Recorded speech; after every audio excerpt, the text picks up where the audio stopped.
All rise. Now, this is case number 521 on the calendar in the matter of Beischer versus Schmidt. Thank you. You're welcome. Judge parties have been sworn in. You may be seated. Gentlemen, have a seat, please. This used to be your boyfriend.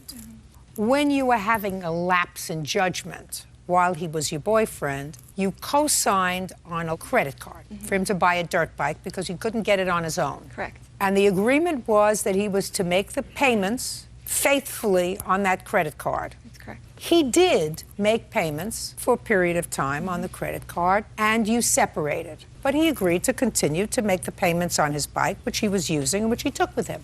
Correct? Correct. Then there came a time that you and your fiancé, this would be fiancé, went to purchase a car. And you found out that your credit was awful. When you checked to ascertain why, according to your complaint, you found out that Mr. Schmidt had not been faithfully making on time the credit card payments on his bike. So what you want now is you want him to pay off that credit card so that hopefully you can get your credit restored. That's correct. Mr. Schmidt says that he was paying off the credit card until you slashed his tires. That's ridiculous. Shh. So that the fault is really yours for slashing his tires, causing him to lose his job. Have we joined the issue, Mr. Schmidt? Hello? You say in your answer it's really her fault. Yes, I believe it is. Perfect. I would like to see the date of the credit card loan and the history of payments. I have that right here. This only goes back a year. They wouldn't. Fine. Okay. Now, Mr. Schmidt, on what day, sir, do you claim your tires were slashed? On May of 2006, I had 2 tires on my vehicle that were slashed. And then also again in October of 2006, I had another tire slash on my car. Just a second. After which incident, sir, did you lose your job? The second. So it's really the October of 2006 incident that you claim caused you to lose your job. Yes. And fall behind in your payments. Yes. So it would be a fair statement, sir, that it wasn't until October of 2006 that you started making either late payments or skipping payments or anything else. Up until that time, they were okay. Correct. Okay, good. Your Honor, can I point something out? Shh. Maybe, if I need some help. Well, sir, in September of 2006, which was before your tire was slashed, you had a late fee of $39. Okay. That's before, right? Yep.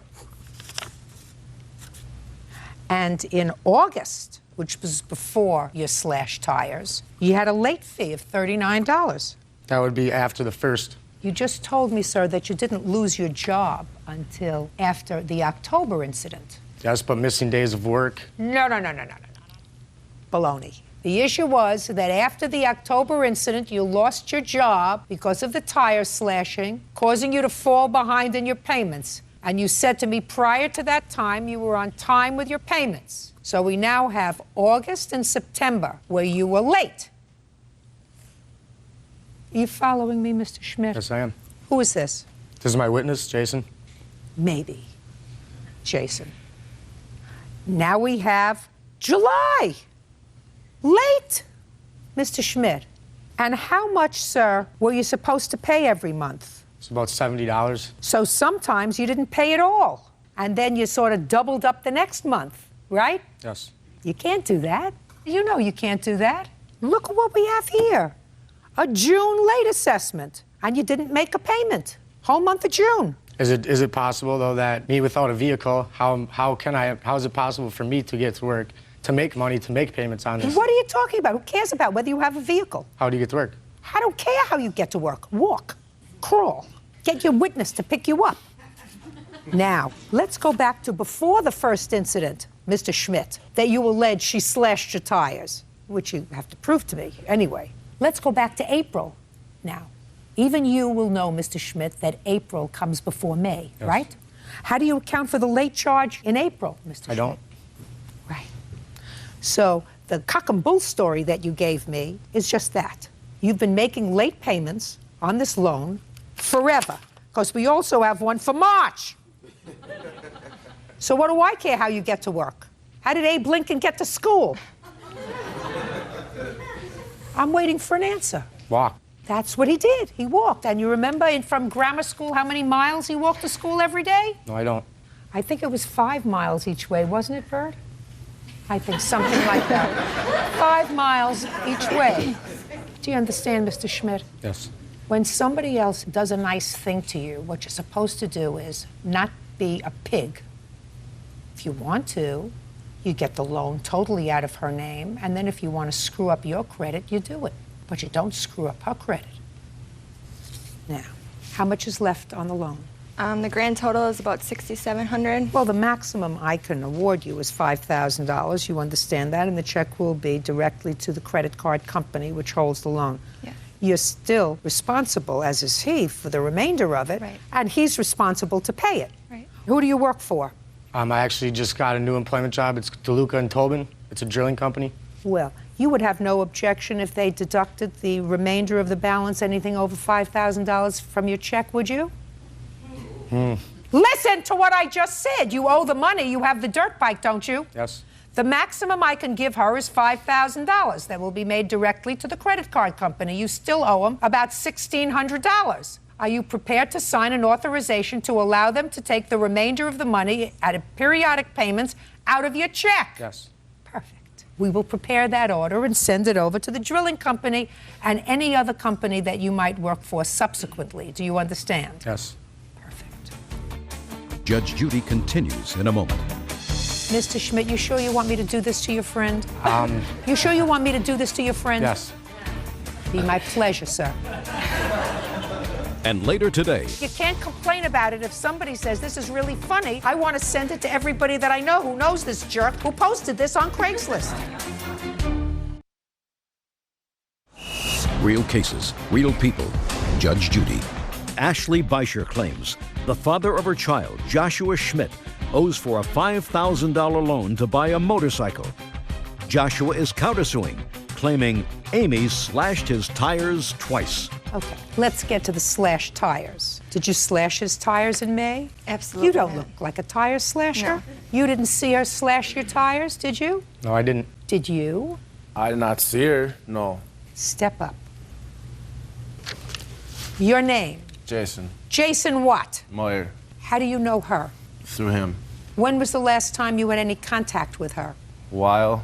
A while is not a month, Well, a I year. don't talk to her, but I've seen her around town. When was the last time you had contact with her? Last fall, or around there. Tell me about that contact. Well, Look I was, at me. I was at the bar and I had walked by and Bar, what bar? Krieger's possibly. What do you mean Krieger's possibly? Well, it was either that bar or another one over there. What time? Probably 8 or 9 at night. What date? I'm not exactly sure. What month? October or November. Mr. Schmidt, you sure you want me to do this to your friend? You sure you want me to do this to your friend? Yes. Be my pleasure, sir. You're walking by the bar that you don't know on a date that you don't remember, in a year that perhaps you remember, and tell me what you believe you have that is germane to this case. Well, I had heard her and her friends laughing about how his tires had been popped. Yes? Yeah, so I assumed she had something to do with it. Oh, well, then you assume.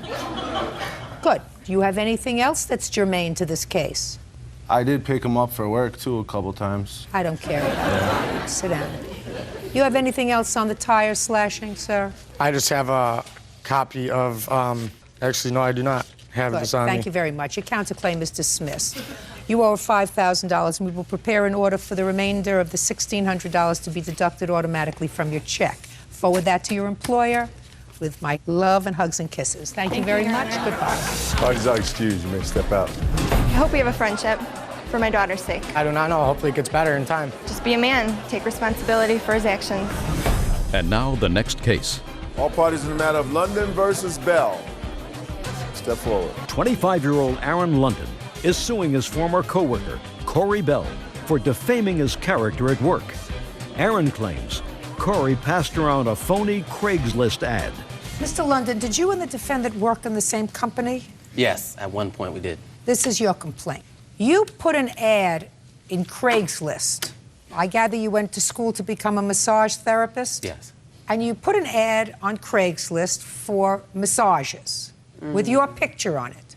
Does it have your picture? Yes. Mr. Bell saw that ad on Craigslist. Is that right, sir? I did. And he thought it was really funny that you had posted that ad on Craigslist. So far, am I right? Yes. So he circulated it around the office. He sent it to a lot of other people. He thought it was funny, like people send jokes on the computer, and he sent it to a whole lot of other people. So you're suing him for defamation because you were very embarrassed. Yes. That's what this is all about.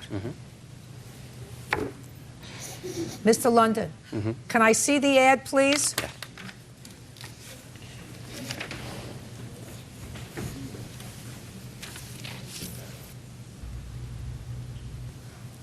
Okay. So this says, hello, ladies. Imagine casting your eyes upon this gorgeous whatever. It's got pictures of you, right? And it says, massage for big, beautiful women. Reply to personals, it looks like a number at Craigslist.org. And when people reply to this personal, they get you. Is that right? Well, they get transferred to an email, yeah. But it's you. No, not in this particular case. There's a little bit more to the story that hasn't been revealed yet. Sir, all I want to know Yes. is, it comes back to you. Yes. Now, is this the same ad that you sent to other people? Yes. You didn't modify it in any way. No, didn't modify You didn't it. change it. You didn't add words. No, You didn't. no, I didn't. I just sent the link. You sent the link and you said, take a look at this. That's it. That's not a crime, Mr. London. That's not a crime. That's not a lawsuit. Yeah, there's a little bit more to it. Well, though. give me 30 seconds, sir. That's what happened. You put this Well- ad that you didn't want to be circulated among your No. office mates. He circulated it among your office mates. If you didn't want it out there, you shouldn't have printed it. Well, no, that actually isn't what happened. What happened is I work for the bank, and I also have a personal training and massage therapy business, like you said. And another kind of job side hustle that I do is I write personal ads for Craigslist. Also ads for businesses, whoever needs advertising. Very nice. who I'm lacks- not an advertisement for you, sir. So you have a lot of businesses. You And- put this on Craigslist. Yes, technically speaking. That's what But we're here for. That ad wasn't for me. Who cares I who it wrote was the ad for? for somebody else. This Who cares who it was for? Who cares? He doesn't know that. All he knows is this is the ad that he saw on Craigslist. He had every right to send it to whoever he wanted to send it to. to my workplace. Well, he doesn't work in the workplace anymore. This I is- don't care. He could have sent it to the King of Siam. He could have sent it to me. He could have sent it to the President of the United States. He could have sent it to the Vice President of the United States or the Secretary of the Interior. It doesn't make any difference. It's out there in cyberspace. It's open. That's what it is. It's like sending an open letter. To send it to my job for what? For Who laughs? cares? If you don't want to be embarrassed, you don't put embarrassing things on the internet, Mr. London. If you don't want to be embarrassed, keep your private thoughts to yourself. But the ad is not mine. Is what I'm trying to tell you. Can I actually tell you? Listen, what- Mr. London, I understand the nonsense what you wrote in your complaint. You said you were doing an ad for somebody else, and this was just a sample of what the ad would look like. But Mr. Bell doesn't know that because you posted this on Craigslist. But how does he know I posted it? It doesn't make any difference whether he knows you posted it or not, sir. It's here. It's out there in the world. Just like he sees it, anybody else can see it. He can send it to whomever he wants to send it. The truth of the matter is, you did post it on Craigslist. Now, did somebody tie you down and take these pictures? No, those are sample pictures. Those are pictures that The you... pictures don't even match the ad. Is what I'm trying to tell you. Oh, it's yes, not they even. do. Oh, yeah, listen, Mr. London, you can tell me whatever you want to tell me, sir. This may have aggravated you. It may have upset you. It's a very good lesson. If you want to think privately, you go, I want to take it all in, and this is what I want to do. I want to keep these thoughts to myself. If you want to give massages to big, beautiful women, and that's what you're thinking about, and I'm going to see it, but I'm not going to write it in a letter to my mother or my sister or my boyfriend or my girlfriend. I'm going to keep it to myself. Once you type it in the machine and you write send, it's over.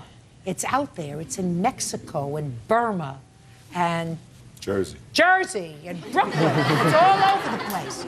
And you can't complain about it if somebody says, this is really funny. I want to send it to everybody that I know who knows this jerk who posted this on Craigslist. So, Mr. London, grow up. You want to keep things to yourself? You want to talk into your pillow. Don't talk into your computer. Case is dismissed. Parties are excused. You may step out. We were great friends. I mean, he sat on my couch. He got drunk with me. You know, we hung out together. Well, it's not necessarily what was posted. It was the intent behind it. If it was me, My friends would have sent out the same. I would have been embarrassed. Oh, okay, I got busted, I got caught. That's it. He got caught with his pants down. And now the next case. All parties in the matter of Powell versus Rust. Step forward, please. 25-year-old Brenda Powell is suing her ex-roommate, Angela Rust, for breaching their rental agreement. Thank you, Bird. You're welcome, Jay. Don't get comfy. You're not going to be here long? No. Okay. Miss Powell, this used to be your roommate. Correct. How long did you share an apartment together? It was a period of about 5 months, but it was supposed to have been 13. And then, according to your complaint, owing to problems that were generated by the defendant, you had to move. I had no choice, yes. And you moved into another apartment, and the rent on that apartment was more than your half of the rent on the apartment that you shared together. So you want her to pay the difference on your one-bedroom apartment that you have to pay now because she wasn't a good roommate. Correct. Good. That's not a case. So, sorry to tell you, we don't do cases like that because it's ridiculous. If you wanted to move back with your mother, you could have done that. Who are you? Her friend, Natalie. Natalie, do you have an apartment? I do. You could have moved in with Natalie. No. In any event, there is no cause of action for paying the difference between the roommate's half and your apartment now. Do you understand? There's no cause of action for Yes, that. there is. I was forced to move into the one bedroom. My only other option was to break the lease and pay $7,500. Well, then maybe you should have. ma'am, I Then maybe you offered to should have help her. done. I'm speaking. Then maybe you should have done that, and then you might have had a cause of action. But I wouldn't have had a place to But you live. don't have a cause of action by moving into a one bedroom and asking her to pay the difference. That doesn't happen. Goodbye. Parties are excused. You may step out. Now, this is case number 543 on the calendar in the matter of Sanchez versus Apodaca. Thank you. You're welcome, Judge. Parties have been sworn in, Your Honor. You may be seated. Folks, have a seat, please. Miss Sanchez, the defendant was your boyfriend. Yes. It is your claim that you made a couple of small loans to him about a year ago. Yes. But your real problem is that recently he got angry, a little Yes. jealous, and he vandalized a car that he thought was your car that turned out to be a rental car, and you had to pay the deductible on the car. Yes. Mr. Apodaca, as far as the loans are concerned, says that these loans were gifts. There was never an anticipation that you were going to be repaid for any of this money that you laid out for him. You were boyfriend and girlfriend at the time. And as far as the vandalism to the car, he sort of admits that he did it. But he said you deserved it. No, do it again if I could. Okay. What do you do for a living, sir? I'm a machinist. What kind of machines? Computer program machines? You work for a company? Yeah, How long have you been working for them? about a year now. A year ago. Did Miss Sanchez loan you any money? She paid a few bills, but Okay. they were gifts. Tell me why she paid a few bills for you. I lost my job. Were you living together? Yes, we were. Where? We were living at her mother's house. So you weren't paying any rent? Yeah, I was paying rent. Until I Yeah. lost my job, of course. When you lost your job, you weren't paying any rent? Yeah. Try yes. What? Try yes! Yes. Good. Now, what kind of bills did she pay for you?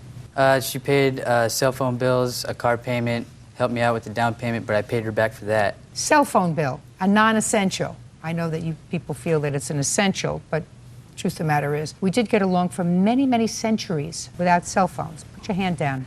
How much was the cell phone bill she paid for you? Well, I have a spending limit on my phone, like $120, and it's never been more than that. How many months did she pay the cell phone bill for you?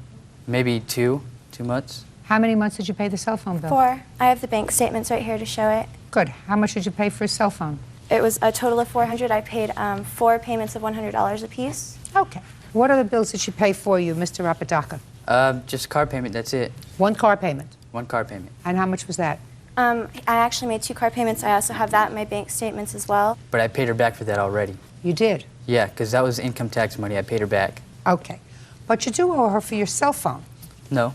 I say you owe her for your cell phone because if you have no job, you don't need a cell phone. Do you Yeah, but understand? she paid it as a gift. That's why you're here, for me to make that judgment, Mr. Apodaca. This isn't a back and forth, sir. You were living rent-free because you couldn't pay the rent after you lost your job. She lived rent-free at my house. Shh. Listen to me, sir. Did you ever pay her cell phone bill? I bought her a Up. $500 phone. Just, did you ever pay her cell phone bill? No. Did you ever pay her insurance bill? Nope. Did you ever make a car payment for her? No, I wouldn't do that. Just a second. The answer is either yes or no. Listen, try not to be smart with me. You may think you're smart with other people, Mr. Apodaca. I assure you that she found you attractive. I do not. So with me, you're going to play it straight down the middle. I'm going to be respectful to you. You're going to be respectful to me. Do we understand each other, sir? Yes. Yeah. On what date did you vandalize her car? It was February 11th, Your Honor. Don't interrupt him. I was letting him think. Sorry. February 2007. How did you vandalize her car? I put 3 bricks through her windows and paintballed her car. Shh. Excuse me? I put 3 bricks through her windshield, her rear window, and her driver's side window, and I paintballed her car. And you did that because you found her involved with another man? Yeah, she's sleeping with my friend. Just a second. Because you found her involved with another man? Yeah. Yes. But you were no longer together? Nope. How long hadn't you been together? About a year. Now, Mr. Rapadaka, have you ever been in therapy? Listen to me. I'm being very serious with you, and I don't want to hear anything from you people. Do you understand? If I do, I'm going to empty out the audience. Do you understand? Have you ever been in therapy? No. How old are you? 23. You live at home? Yeah. With whom? With my bandmates. Okay, but you don't live with family. No. I'm going to suggest to you very strongly that if you want to live a happy life, you should get yourself a little therapy. I am living happy. I'm fine. No, you're not. Yes, I am. Perfectly fine. Mr. Rapadaka, have you ever been arrested? Yeah. Were you arrested, Mr. Rapadaka, more than once? Just once. When? A week after I paintballed her car, broke her windows. I'm a lot older than you are. I've never been arrested. How old are you? I'm 22. Ever been arrested? No, ma'am. Is this your daughter?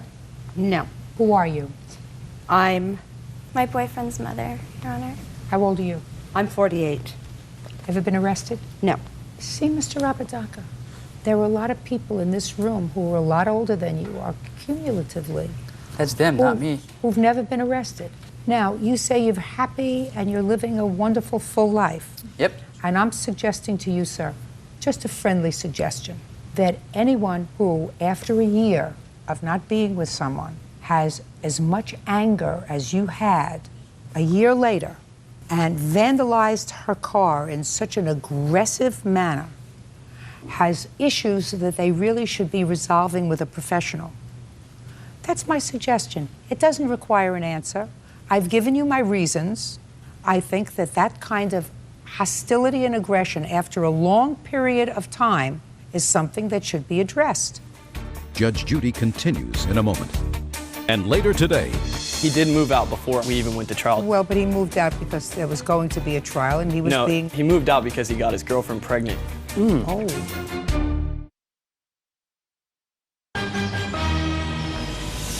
real cases, real people. Judge Judy. Christina Sanchez claims ex-boyfriend Seth Apodaca vandalized her car with bricks and a paintball gun. Now, you had to pay a $500 deductible, is that right? Yes, ma'am. And he also owes you for your cell phone bill. And the car payments, Your Honor, he never paid me back like he said he did. Well, I'm not sure. I have an email right here from him that actually has me asking him why he doesn't think he has to pay me back the money, and this is dated back to September. Oh, I want to see what he 2006. says. It's a bit vulgar, Your Honor. I'd like to see just what his answer is. If you say it acknowledges the debt, I'll be glad to read it. It starts at the bottom and works its way up. Madam, he does not acknowledge the 2 car payments. He owes you $900. $500 for the vandalism that he did on the car and $400 for the cell phone. I'm not getting involved in the stereo that you say you sold to him for $200. That's nonsense. That's all. Judgment for the plaintiff in the amount of $900. That's all. Parties are excused. You may step out. She's psycho. She's always causing problems with me, always wanting to fight. I thought he was a good guy, and the fact that, I thought we were going to be together. She has my friend. She's living my old life. But he wasn't. It was the first time that I had, seen them together. Can't help what happens. Like, you can't help who you love. I got angry, knocked on the door, wanted to call him out so I could fight him. He was there for me when Seth left, when I was pregnant. He didn't come out, so I got angry and smashed her car windows. I think it's just like the judge said, he needs a lot of therapy. When someone breaks up with you, move on with your life. Don't stick around with friends. And now the next case. All parties in the matter of Gossett versus Roten, step forward, please. 20-year-old Andrew Gossett is suing his ex-roommate, Brandon Roten, for breaking their apartment lease. Brandon says He moved out due to a legal dispute with Andrew. Where do you gentlemen come from? Wichita, Kansas. Wichita, Kansas as well. Who lost their luggage? You had no clothes? No clothes, ma'am. Let me see the outfit that you got yourself put together with. Not bad. Okay, Mr. Gossett, this is what your case is about. You, the defendant, and I think one other young man decided to room together. You signed a lease, and the defendant moved out 4 months prior to the lease terminating. And you have been taking care of his share of the rent for that 4-month period. The defendant says that your actions forced him out of the apartment, and therefore he's not responsible for the rent. When did you sign this lease? August 29th, 2006. The third roommate was who? David. Where is David now? He's a full-time grad student at Lawrence. Otherwise, I would have him as a In witness. Kansas? In Kansas, yes. You go to school as well? Yes, I go to Butler Community College. And you? I do as well, Butler Community College. Are you angry with each other? We haven't really spoken in the past 4 or 5 months. I have no hostility towards Brandon. You just want your money? Okay. When did you move out, sir? I moved out in the last day of October due to certain circumstances and situations. Okay. So you moved out and there was still 4 months left to go on the lease? Yes. And you understand, Mr. Roden, that it is your burden to establish to me that you had just cause to leave. Otherwise, you're really responsible for this money. Yes, ma'am. That fair? I believe so, yes. Ball's in your court, sir. Let me hear you. Okay. September 29th of 2006, we were still living at the time with David and Andrew. We were proceeding up to Lawrence to actually check out KU and the nightlife as well. KU. Kansas University, I'm sorry. We stopped at a gas station to fill up and get some refreshments. Andrew Gossett actually had placed an alcoholic beverage on the dashboard of the vehicle. There was a park ranger. You mean a beer? A beer, yes. I've heard of that. They did have beer in the Stone Age when I was... The park ranger proceeded over to investigate the matter, check if we were all 21. Investigate the beer? Investigate the beer. He discovered that Were you driving, sir? No. No. They had to search the vehicle because none of us were 21, and they proceeded to find drugs and things like that in the car. What kind of drugs did they find? Marijuana. Anything else? No, just a bong with it. What would that be? Just what you would smoke it out of, I guess. I really don't know the An actual implementation for using the marijuana. Yes, ma'am. For those of us who may not be educated. So they found marijuana. Where did they find it? In the glove compartment of the vehicle. Whose car was it? The driver that... Whose car was it? Not one of ours. It was another friend's. So what happened? Well, after that, the cop investigated each one of us, asking questions. Andrew Gossett said that all 4 of us were responsibility for the marijuana, and the other 3 of us said no, that was not correct. It was Andrew Gossett's marijuana. That was the dispute between me and him. Was it your marijuana? No, ma'am. Whose was it? It was collectively kind of an apartment deal. I actually did not bring it into the vehicle. That was proven when this case took place. So the case was tried? Yes. Yes. And I pled not guilty. And what happened with it? I was charged with obstructive possession, which means I was in a vehicle... Not obstructive. Constructive. Constructive. All right. Obstruction means that you were against something. Constructive means that even though it wasn't in your hand, you are charged with possession of it. Do you understand? Okay. Yes. Okay. You're right. Constructive. And, constructive possession. And that being said, there were 4 people involved. Could you get to the bottom line? Yes, when we all got out of the vehicle... Were you convicted? Yes, I was convicted. Perfect. Were you convicted? No. How many people in the vehicle were convicted? 1. Did you go to trial? Yes, I did. I testified against him. You testified against Mr. Gossett? Yes, ma'am. That might make it tacky to live together after that. My 2 other witnesses actually testified for me, and under oath, when they made their testament to the police officer, they might have said it was mine, but all 4 of us were smoking it. Well, you weren't all smoking it in the car, were you? You were? Yeah. So he didn't just find an open beer can in the car. The officer must have smelled this marijuana if you were all smoking in the car. Mr. Gossett, of all the people, you were the only one convicted, and I gather you were convicted on the testimony of Mr. Roten. Yes. You would agree that that might make it sort of tacky to share a room with him, right? Yes, but he did move out before we even went to trial. Trial didn't happen until a matter of a month ago, so. Well, but he moved out because there was going to be a trial, and he was being... he moved out because he got his girlfriend pregnant. Oh. Well, somebody was actually responsible. Just a second. When did you first, Mr. Roten, speak to the district attorney about testifying at the trial? I believe it was December 31st, and then I actually went and testified February 12th. But you moved out, sir, in October. Yes. So you didn't move out because of this. You moved out because of your girlfriend. No, I moved out because there was a lot of tension between me and Andrew because he was actually making threats that he was the only one that got arrested and he's taking everybody down. That's incorrect. It was not hostile at all towards Brandon. I understood the matter at the time. Well, tell me. He even Mr. helped bail Gossett, me out, so I did Mr. appreciate Gossett, that. Tell me, sir, about the situation when Mr. Roten moved out in October. All right, Brandon is very close with his family. I respect that. He was 18 at the time. He was not guided in the way of living on his own. I priorly lived at 2 apartments. There's no such word as priorly. Okay, yeah, I just made that up. I know. And I kind of noticed some instability after a month, which, made kind of my relationship and his, that there was tension between us. What efforts did you make, Mr. Roten, to get another roommate? I had actually been contacted with one of my friends acknowledging that I want to move in for you. I need a place, and I don't want you to be responsible for the rent. His name is Daniel. Did Daniel move in? Daniel did actually move in as a guest for a matter of, I think, maybe 11 days to 2 weeks. He actually owes me money now, too, for rent as well. And so he didn't pay utilities. rent? No, he didn't. I have checks saying he paid a portion of 1 month's rent and then... Paid a portion of 1 month's rent? Yeah.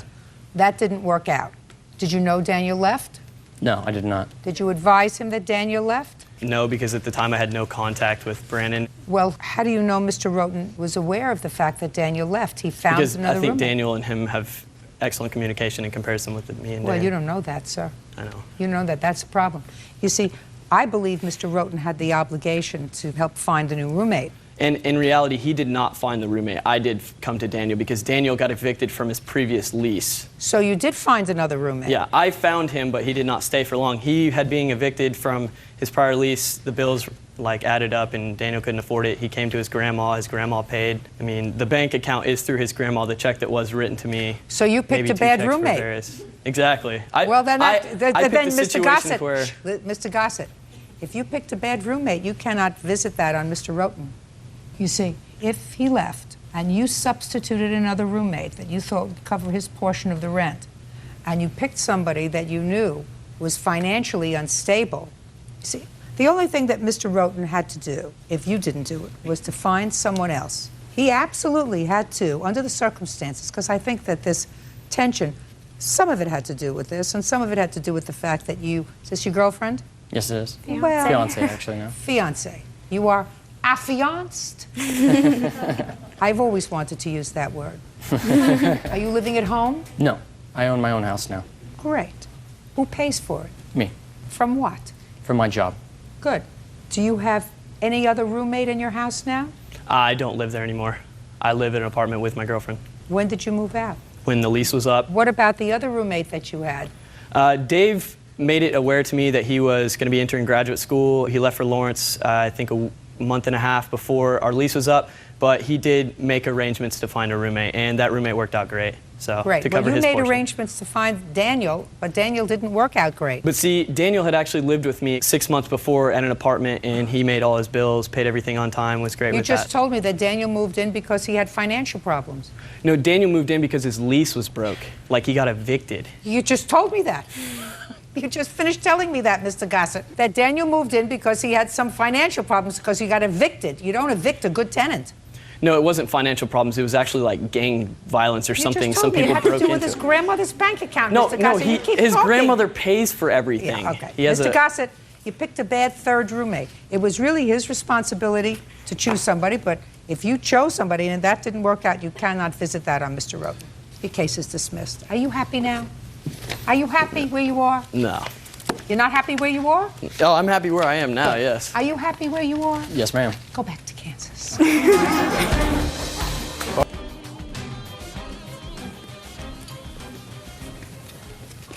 Yeah, this is case number 561 on the calendar in the matter of Paust versus Cabradilla Sarbacher. Parties have been sworn in. You may be seated. Ma'am, have a seat. What's your last name? Sarbacher? This is your fiancé. Yes, ma'am. Is that right? Yes. Correct. Why don't you sit down? Okay. This used to be your husband. Yes, ma'am. You have children together? One child. How old? She'll be 6 in June. Do you see her? Once in a while. How long is once in a while? Once a week, once every 2 weeks, once every 3 weeks? Once every other weekend and twice a week. Good. You support her? Yeah. Send support? Yes. Does he send some support? No, ma'am. Actually, he has a contempt order against him next month because he hasn't paid his child support since May of last year. Which I have paid with our tax return, ma'am. Well, you're not supposed to let it go. You're supposed to pay every week. That's when a child eats, daily. Yes. There's been a recent hardship in our family. Like what? A new child. That's not a hardship. And moving. That's not a hardship. Okay. A new child is not a hardship. You take on the responsibility of a new child, understanding that you have a prior responsibility to other children that you made, sir. Yes. So that's not a hardship. Hardship is when somebody has a terminal illness and you have to spend money on that. That's a hardship. New child and a move is not a hardship. Should have paid your child support. There's no excuse for not paying your child support. This is my problem with your case, which I'll explain to Bird because I know he's fascinated. You two have been divorced for how long? 3 years. When Mr. Poust left, he left an old trunk. The trunk belonged to his grandfather, World War II trunk. He didn't take it with him. He left it on the porch. So she kept the trunk. They're divorced, nobody's asking for the trunk, nothing. All of a sudden they have a new baby and they think it's really nice thing if they redid this trunk for the new baby. So he says to her, I want the trunk back. Where's the trunk? She says, I gave it to my fiance. That's why I told him to sit down, because he's irrelevant to this whole process. You live with him? I do now. So the trunk is in your house? At this time, yes. Right. When I gave it to him, he wasn't living. I don't care. Okay. So the question is, does he have any claim over this trunk that he abandoned 3 years ago? Are you going to explain to me, sir, why you believe you have a claim to this trunk that clearly you left 3 years ago? Actually, I didn't abandon it. I took it, all my belongings over to my father's house, and I thought that was in there with it, and apparently it wasn't. Ms. Cabardilla stated that she had it. She would clean it out and return it to me. When? And this was about a month ago. Just a second. I'm not talking about a month ago. I'm talking about 3 years ago that you moved and you didn't have it with you. So evidently you didn't have any need for it for 3 years. Correct. And when you started looking for it, you said, where could it be? Yeah. Can I say something? What? It was actually almost 5 years ago. It was 2002. And yes, all of his stuff was on the porch. He took what he wanted and left the rest for me to So clean it up. was 2002, so it was 5 years ago. Correct. Correct. And Listen, just recently, grow up. Grow up. And just recently, Grow up. It wasn't him If she asking. had thrown it in the garbage. I would have taken that as an answer. Well, she didn't throw it in the garbage, and she's not happy with you because you had all these emergencies in your life when you weren't paying child support. She stated she'd clean it out and return it to me. That was my assumption. Well, that was a month ago. She changed her mind. And actually, that's. Shh. She changed her mind a month ago. Now, let me just tell you this. This trunk has no sentimental value for you. That's correct, ma'am. It has some sentimental value for him. And you do have a child together. So what I'm saying to you is, it would be a nice thing. And I don't care about the fiancé. I find him, in this whole case, totally irrelevant, which is why I told him to sit down. Because if he was to say to me, she gave me the trunk and he's not getting it back because it was made to me as a gift, and I don't care what happens, whether it creates friction between them, whether the child's going to suffer or anything else, I want my trunk, I would have no use for him. Now, I've spoken to you for a relatively short period of time. You look like a nice lady, and you sound like a nice lady. And I don't think that you would pick a guy who was so nasty. No. So I don't even want to hear from him. It all has to do with the two of you. I would never award him this trunk because he abandoned it 5 years ago. All I'm saying to you is, like it or not, you married him, you had a child with him. Can I say something about that, Your Honor? No, not yet. Okay. I'm not finished. So if you want to keep things peaceful, and since you have no sentimental value attached to this trunk, I think you should give it back to him. But that's just my opinion as a human being, not as a judge. Because my opinion as a judge is he abandoned the property 5 years ago and he can't all of a sudden have an awakening like Rip Van Winkle. Now you can say what you want to say. I do agree with that, but on the other note, her using this trunk as a vendetta against me to basically not see my child and out of jealousy to not pay my child support. They're moving to Colorado come in August, and I won't be able to see my daughter. And I think some That's- of this stipulates from that. Just a second. Did you give him permission to move? No, I didn't. Go to court. I did, and I'm going to trial pretty soon for that. Fine. Good. That's what you should do. Because if you've been seeing your child regularly, there is no basis for a move unless somebody has a health reason or something. And the fact that fiancé may have a job someplace else is irrelevant. That's if I were a family court judge hearing your case. If, however, you have not seen that child regularly, when I say regularly, every time you're supposed to, unless you're sick or something, and if you have not paid your child support because you've moved on with another family, then I would say go, be happy, and you want to see your daughter? Take a plane and go. Judge Judy continues in a moment. Would you have said either of the two stupid things that he just said? Probably not. Because they sounded Silly. And you don't want to be with a silly man, do you? And later today, This is your mom? Yes. So glad that you brought them. You know why I'm glad that you brought them, Miss Jackson? Why is that? Because he actually thought that he was going to be able to fool me. real cases, real people. Judge Judy. Clayton Powell says ex-wife Melissa Cabradilla owes for the return of a World War II trunk. Melissa says Clayton abandoned the property. Now, whether they're using the trunk as a vendetta or not has nothing to do with the fact, sir, that you abandoned it 5 years ago. Okay. Would I give it back to him? Probably. What do you want? I just wanted to state the trunk is not being used. We would have got rid of it. Just a second. Don't talk to me sitting down. I apologize. No, I said the reason it's been kept and not thrown away is because it is Susan's baby items are kept in the trunk, and that's just the safe place to keep it. We don't want to take them out and get them damaged, and so that's why. Get a plastic container and put the stuff in plastic containers. That's the most ridiculous thing I ever heard. I'm talking about keeping a mother and a father of a child not at odds with each other over a piece of property that bears no sentimental value to you, giving it back to him, so you say, removing this irritant. And you're talking to me about storing baby clothes? Sit down. All right. Well, I did offer to sell it to him if he wanted it. He's not a genius. I wouldn't follow him across the country. It's actually my job. Listen to me. Is it your job? Right. I wouldn't take him with me. There's something not clever about him. He doesn't get. I know that you get what I just said to you. Would you have said either of the two stupid things that he just said? That you're using it for storage is one, and that you don't want the stuff destroyed so that you can't put it anyplace else. And two, that he offered to sell it. So he clearly wasn't listening to what I said. Would you have said either one of those stupid things? Well, it was to. No. Would you have said to me in court? Probably not. And you wouldn't have said them in court because they sounded Silly. Silly. Right. Sorry. Right. And you don't want to be with a silly man, do you? You already picked one guy who's not too swift.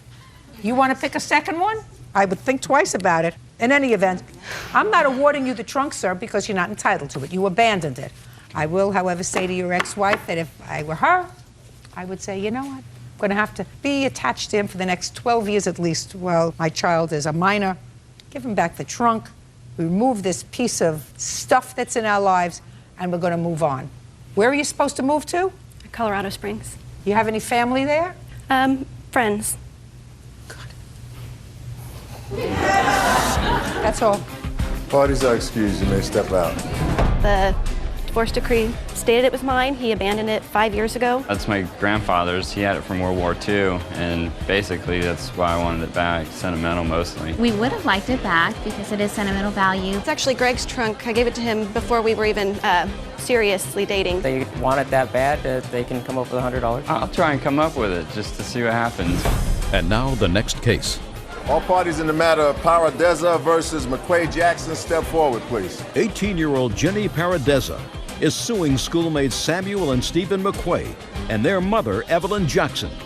Jenny claims the boys stole her school backpack. You can sit down. Thank you. Miss Paradeza, Yes, Your Honor. you're a high school student? Yes, that's correct. According to your complaint, you had some trouble with your car one day in school, and security guard was helping you out, getting it started, and you put your book bag and your valuables down on the ground. Yeah. And your property was stolen. And it is your claim that the defendants and others were responsible for taking your property, and you want the value of the property that was taken and a little bit extra to punish them. Correct. The defendants, while they acknowledge that they were there, say that they didn't take the property and they're not responsible. When was your property taken? It was October 3rd. And it was at the school? It was during lunch. And where had you left your book bag? It was on the sidewalk in our parking lot. Why didn't you take the book bag and put it in your car? Well, after I figured out that my car wasn't starting, I panicked, so I put my stuff on the floor. I wasn't even Well, I thinking understand about that you put your stuff on the floor. It would have been smarter to take your stuff instead of putting it on the floor, Yeah, putting it in your car, Mhm. right? Okay. Now, when did you find that it was missing? After I turned off my engine, I went back and looked on the sidewalk, and it wasn't there. Good. And Now, then- what makes you believe that these two young men had anything to do with taking Well, your bag? After I had told the security guard that my stuff was stolen, they took me back to their office, and we went over the surveillance cameras that are in the parking lot, and it showed my backpack on the floor, and then it showed that after the boys had passed my backpack, it was gone. And these two boys were in that group? Yes, they were. Is that right? Yes, Your Honor. Gentlemen, Yes, ma'am. what's your name? Sam McQuay, Jr. Stephen McQuay. Brothers? Yeah. Yes. Yes, ma'am. Better. Who was with you that day when you passed this backpack? My friend Jonte and Antoine and Eric. Who took the bag? My friend Antoine. And what did he do with the bag after he took it? He ran to the second floor to the bathroom How do you know that? because I was right outside the bathroom when he took it. Who else was outside the bathroom door? Me and my brother. So you were looking out. No. You were the No, Your Honor. lookouts? No. How big is the school? How big is the school? Big. How many floors? 3. And how many rooms on each floor? Don't know. How many kids go to the school? Don't know. More than 500? Yes, Your Honor. So there are lots of classrooms. So you mean it's just coincidental that after Antoine took the bag and went to the bathroom, you happened to be standing outside the same bathroom? I was with him when he took the backpack, then we went to the second floor together. Good. We took the backpack. He physically had the backpack, right? Yes, ma'am. But the word that you used was we. We took the backpack. Isn't that what you said? Yes, ma'am. This is your mom? Yes. So glad that you brought them. You know why I'm glad that you brought them, Miss Jackson? Why is that? Because he actually thought that he was going to be able to fool me. He actually did. No, I didn't, actually. Well, I read your answer, and your answer said you didn't have anything to do with this. I didn't. I was with my friends at the time. No, you just said to me, we took the backpack. And then we went to the second floor. You and your brother stood outside the bathroom door, acting, now I'm going to use the word, because you didn't. Look out. Now, in a school where there are probably 1,000 students, 3 floors, the fact that you serendipitously wound up standing outside the bathroom door while your friend Antoine and Jonte were inside going through the backpack is something that I don't buy. It wasn't an accident that you were outside the bathroom making sure nobody was coming in while they were rummaging through her backpack. It was an on purpose. So it doesn't make any difference who it was that actually had their hand on the backpack. You were all involved in taking it and making sure that the rightful owner didn't get it back. That's what it means when you act as a lookout. We wasn't looking out, Your Honor. We was No. talking to some friends. We wasn't looking out. We didn't have Just talking to some friends outside the same bathroom where Antoine was going through the backpack. because that's where they were. Just listen to my statement, sir. Just coincidentally, you went from the street where Antoine took the backpack, followed him to the bathroom. He went into the bathroom to check out the backpack. And you were standing outside talking to some friends. It would seem to me if you had nothing to do with this taking of the backpack, you would want to get as far away from Antoine as possible. And that's exactly why we went to the gym. No, your brother just told me you were standing outside the bathroom. After we were standing at the bathroom for a minute, we went to the gym. And then they left out and went to the lunchroom. How do you know they left and went to the lunchroom? Because we seen them that day, just after that day. No. Let's see what you say here. Let's see what you say here. Sam. Who's Sam? That's me. That would be you. I followed the guys all the way up to the second floor hallway. The other kids took the bag in the bathroom. My brother and I stayed in the hall near the bathroom only because we ran into a friend. The kids came out of the bathroom with an identification card and the backpack and threw it in the trash. No one had any money. That's not, we just stayed there and then we went out and we didn't see them come out of the bathroom. We just found out about it in the lunchroom. You say, Sam, that you saw them come out of the bathroom with an identification card and the backpack and threw it in the trash. Were you lying here? No, Your Honor. Oh, okay. Well, that's a little different story than you just told me, young man. You think you're smarter than I am? Never in your life. Never in your life. If you live to be 104, will you be smarter than I am this day? I will. Maybe so, Your Honor. You will? Maybe so. Never happen. Never. How would you know? Because you're there and I'm here. That's how I know. That's what you think. That's how. Because you're there and I'm here. That's because in 5 minutes I was able to catch you so far in 2 lies. Not 1, but 2. Tell me those 2 lies. Listen, it's not my job to tell you. I'll give you a copy of the tape, sir. You can go home and watch it yourself. Then you can kick yourself in the behind with your own foot. You're responsible, just as if you took the backpack. Okay. You are responsible for standing outside that bathroom and acting as a lookout while your friends rummaged through it. And if they had come up with a whole bunch of money, they would have given you some of it. The point is, Your Honor, we didn't take nothing. I'm not speaking to you. Close your mouth until I talk to you. How much was your backpack worth? Well, everything that was stolen was about $750. Like what? Give me what was stolen. My wallet. What was in your wallet? It was $50. Okay. I had to replace all my IDs. I had gift cards in there, my earpiece, and a calculator. There was no earpiece in there, ma'am. I love it. I love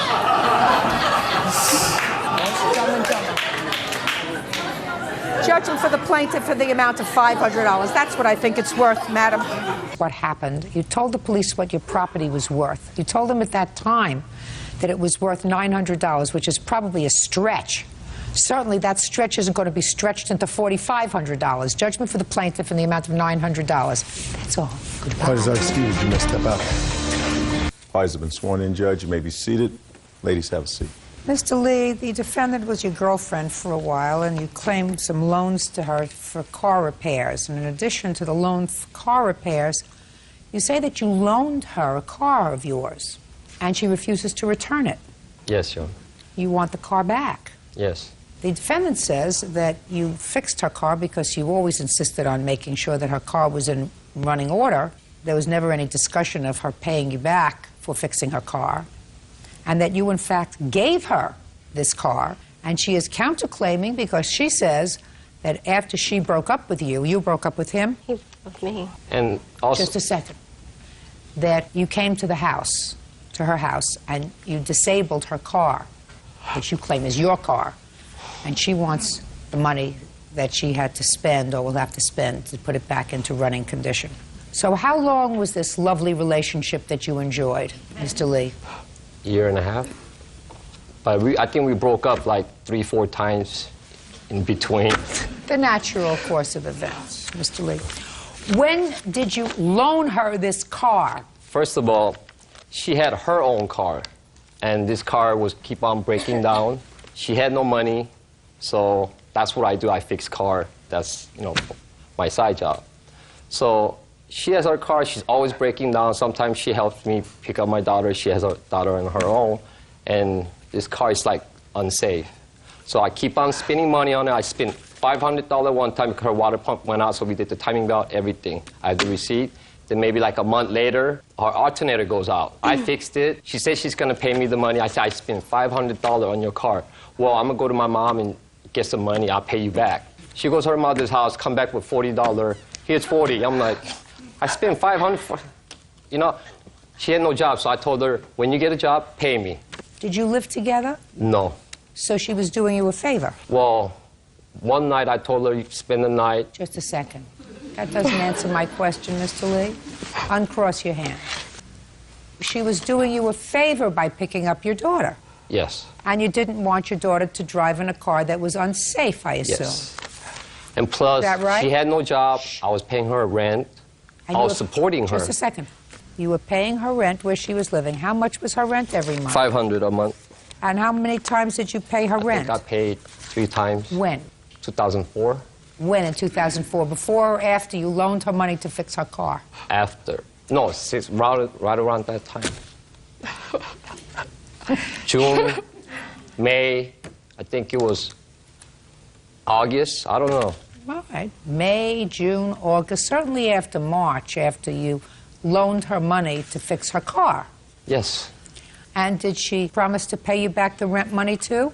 No, because she was helping me picking up my daughter, so she had no job, so I was helping her out on that. Is there something? Shh. Shh. Are you working now? Yes. Or no, not anymore. I just lost my job last week. That's what I'm asking you. Are you working now? No. Is my question. I'm not. Well, your arrangement with her was that she would pay you back when she got a job. She's not working. She never worked. I got her that job. Do you understand what I'm saying to you, sir? Even if I believe you that they were loans, and I'm not so sure that they were loans, because you and the defendant had an intimate relationship, you were paying her rent, you were supporting her, and I cannot imagine that there was an expectation that she was supposed to pay you back the few $100s that you were spending to fix her car, especially since that was your business to fix cars. Now, let's get to this car that you say belongs to you, that you merely loaned to her. Tell me about that. When did you loan her your car, and what kind of car did you loan to her? It's a 92 Acura Integra. And when did she take possession of it? June. And tell me about how she took possession of the car. She didn't take possession. She had a car, her car, always breaking down, that she had no money to fix, that I was fixing all the time. She said she'd pay me back, but she had no job, so she couldn't pay me back. That's right. So we're not taking care of that. That took care of the loan. So I bought this car because it was a good deal. I fixed it up. I was going to sell it. But since her car's always breaking down, I told her, here, why don't you drive this for a while? But the tranny's not so good, so in 2 years, I want to sell it before the tranny goes out. Just a second. So here's this 1992 car. You can use it. But in 2 years, you have to give it back to me because the transmission's going to go out, and I want to sell it before the transmission goes out. Is that what he just said to me? That's what he just said to me. All right. So you gave her the car. Did you also give her the title to the car? No, because she crashed her car with my daughter in it. Her driving is not good, so I don't want to be, I'll lend it to her, but I don't want to be reliable. So I bought the car. Registration, I pay for it. Insurance. Just a second. I'm asking you a question, and you're going to give me an answer. Judge Judy continues in a moment. There's a 16-year age difference between the two of you. If the worst she did to you was take advantage of you for a 1992 car, I suggest to you, Mr. Lee, get over it. And later today, some choice words were thrown back and forth. You told her, leave. I asked her politely to leave. No, you didn't ask her politely. Don't pee on my leg and tell me it's raining, sir. real cases, real people. Judge Judy. Young Lee says ex-girlfriend Kristen Beck owes for a loan to fix her car. Young also claims Kristen won't return his car. Was the car registered in her name? Yes. But the pink slip... And the car is titled in her name? Yes. But she signed it. I have the pink slip. She signed it over to me. Show me everything. Show you what? Show me the pink slip where she signed it over to you. You're not letting me finish my story. I'm asking you questions, Mr. Lee. I had the pink slip. She wanted to see the pink slip. So I gave it to... Well, I didn't give it to her.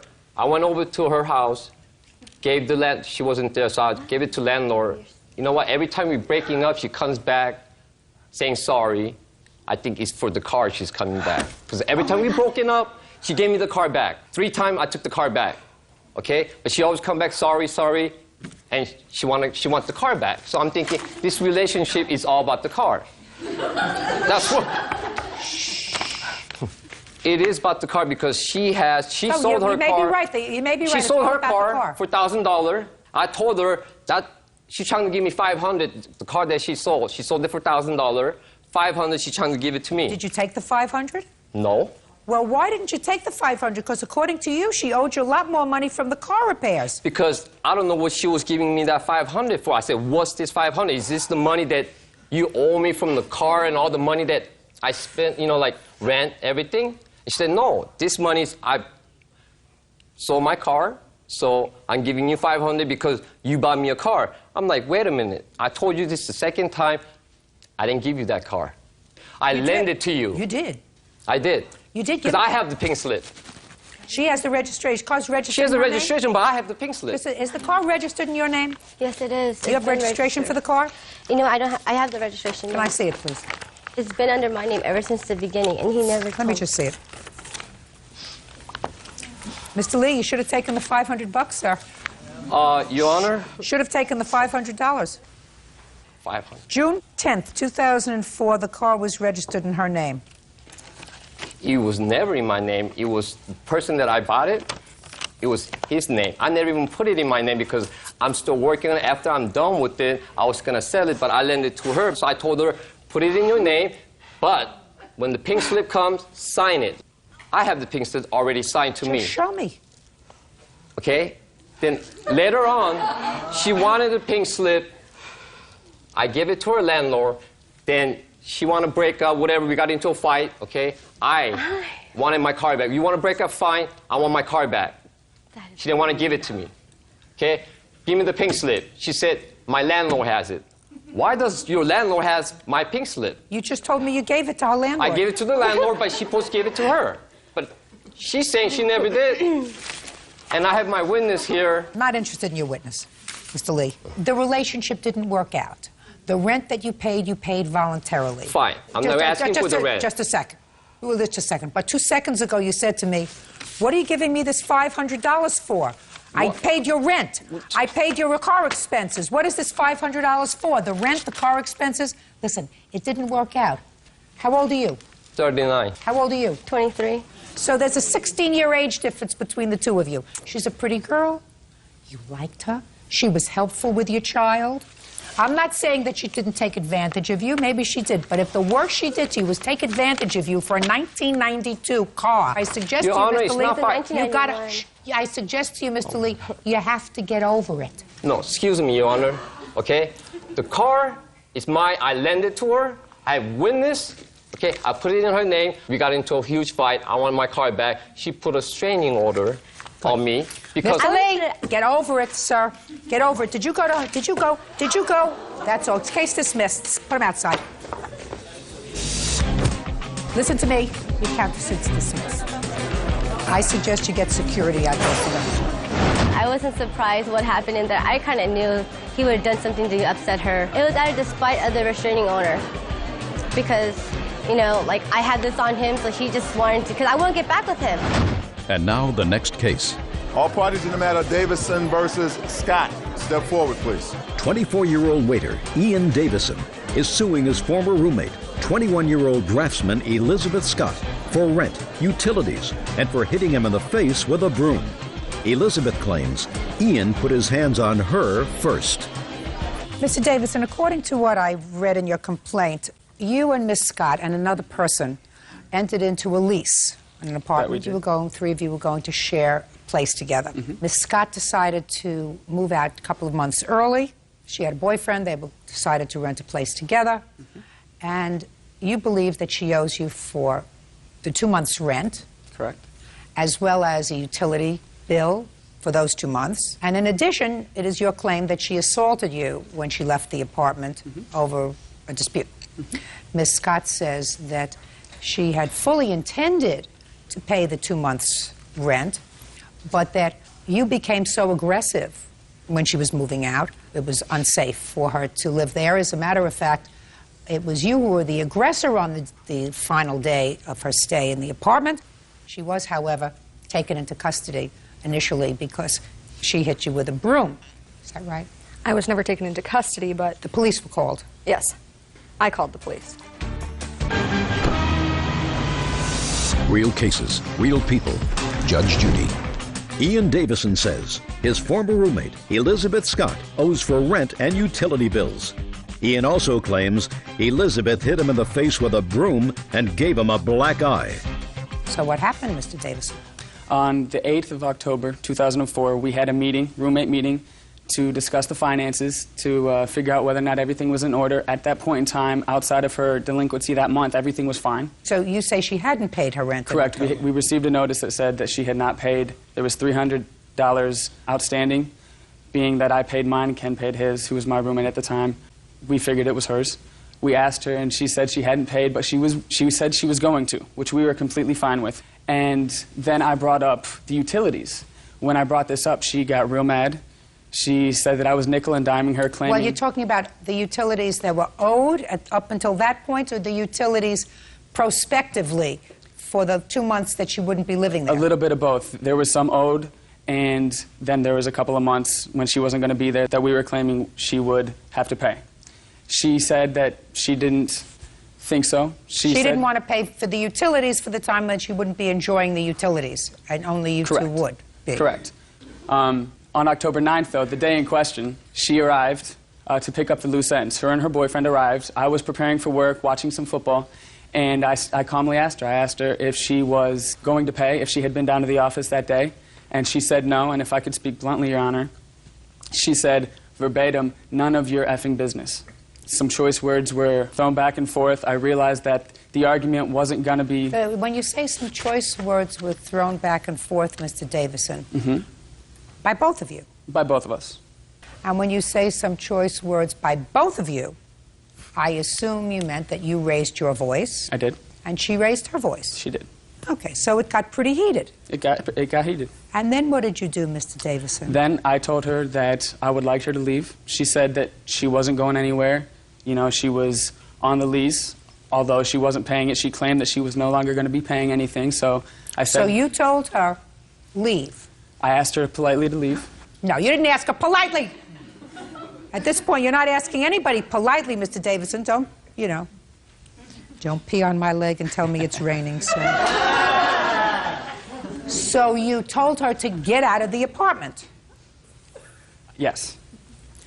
And when you told her to get out of the apartment, what did you do? I walked into the kitchen and, you know, confronted her. I said, you need to go. This is stressing me out. I don't want to go to work. You know, all worked up. Just a second. So what you're telling me is after you've been screaming and yelling at each other and using profanity at each other, you walked inside and said to her, listen, you really have to go because this is stressing me out. Is that what you want me to believe, Mr. Davison? Not in those words. Well, if I ask you to relay the conversation to me, I don't expect you to put a spin on it. Okay. Because otherwise then I can't believe anything that you tell me. Okay. Go. I walked into the kitchen. I said, will you please go? Will you get out? And I said it angrily because I was worked up. You are correct. At this point in time, Nick was waiting. Her boyfriend was waiting with the door open. They had all their things to go. They were ready to go. She had, you know, her broom and her Swiffer. She was getting ready to go. I placed my hands on her shoulder, you know, to escort her out. At which point in time, she stepped back and she used the broom, forcefully hitting me in the eye. I have a picture of it right here. Why did you put your hands on her, Mr. Davison? Because I was hoping that it would, you know, help her out of... I was hoping that I would be able to escort her out of the apartment. How tall are you? 6 feet. 6 feet. How tall are you? 5'3". 5'3". How much do you weigh? About 185. And what do you weigh? 125. See how good things are if you just keep your mouth shut? Tell me what he did to you in the kitchen. Well, I had other things besides a Swiffer and a broom in my hand. I had a bag of stuff. I was cleaning out the hall closet where I keep all my cleaning and stuff. And I had all my stuff, and he grabbed both my arms and pushed me not against the door, but towards the entry of the apartment. From the back or from the front? Front. And then I pushed back, and the Swiffer hit him in the face. Stuff happens. A 6-foot-tall, 185-pound man is not supposed to put their hands in an aggressive, angry manner, which is what you were at that point. Otherwise, you would have not left the couch for football. The young men in my family, if they have to leave the couch for anything, it usually is very irritating to them. The fact that you got worse the deal, as I said, stuff happens. Now, let's get on to the 2 months' rent. Mr. Davison, you kicked her out of the apartment. I did not kick her out, Your Yes, Honor. you did. According to you, sir, you said to her, get out. And when the police arrived, they actually put her out. Right? They did. They said she could no longer be in the apartment without a police escort. I am ruling now, Mr. Davison, that is because you put your hands on her in an aggressive manner and told her to get out of the apartment. And if she got out of the apartment at your direction, you ain't entitled to the rent. Matter. You'll probably ever have. It's going to cost you $1,680. Judgment for the plaintiff. Thank you very much. Parties are. The matter of Pierce versus Natterzad. Parties have been sworn in, Your Honor. You may be seated. Folks, have a seat. Mr. Pierce, is this your daughter? Yes, ma'am. And who is this? My name's Emily Natterzad. Okay. What's your first name? Alexandra Pierce. Alexandra, I'd like you and Emily to cover up your shoulders. We're not at the beach. Thank you. Here we go. According to what I read, Mr. Pierce, your daughter was using your car, and at some point, the defendant's son drove your car. Yes, Your Honor. Now, he drove the car, at least for a moment, with your daughter's permission. But then, according to you, he exceeded that permission and burned out the clutch, causing serious damage to that thing which you have over there, which I'm not even going to try to understand. That is correct. What is your name? Noah Natterzad. Now, Noah and his father say that he had your daughter's permission, and there was no way that he could have caused the kind of damage that you say he caused. So, Alexandria, they call you Alex? Yes. Alex, where were you, and when did this incident take place with Noah? It was on May 12th. I was driving to her house, and from Driving to whose house? Emily's house. I arrived at her house, and Noah came out from the garage and said, "Alex, you're parked wrong. Do you want me to repark your car?" And I said, "Sure, just What simply." time was this? Probably around 12 or 1 o'clock. In the afternoon? Yes. Why didn't you go out and park the car yourself? I don't know. I trusted him. I've known them for like 7 years. I mean, I didn't know he could damage it by just simply turning it around. If you've known him a long time, you know that he's only 15 years old. No, I didn't know that. He had taken Emily's car in the past and gone and gotten us food and stuff like that. I've seen him drive her car before. Okay, so you handed him the keys to your car? Yes. Just to repark the car, though. Then 20 minutes later, he comes back. Go ahead. And I was thinking, oh my gosh, where is he the whole time? And so I run outside, and the car stinks. It's smelling of like some really pungent, awful smell.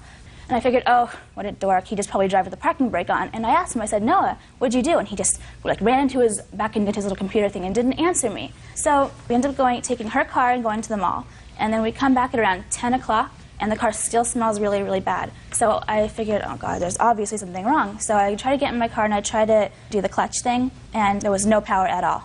And the dad was in the garage trying to fix something, and I passed by him, and I went in the house, and I said, "Emily, you know what? The car's not working at all. Something's wrong with it." What kind of car is this, by the way? An Audi TT. Go ahead. So she's like, "You know what? My brother is such a jerk. He's like, I promise you, if he did anything wrong, we'll pay for it." And I was like, "You know what? Yeah, I hope so. I promise you," she said that. And then we walked back outside.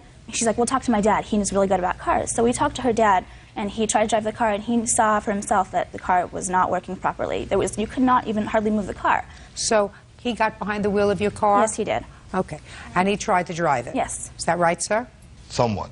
Don't tell me somewhat. Did you get behind the wheel of her car and try to drive Yes, I it? did. Then just say yes. Yes, I did. Good. So that means that she complained about the car immediately, right?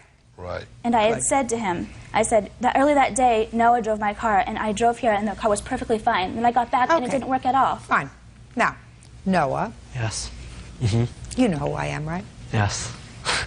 And you know the one thing you don't want to do is say anything that's not true here. Because if you do, it will be the sorriest day you've seen in your 15 years. Yeah. You believe me, don't you? Yep, I do.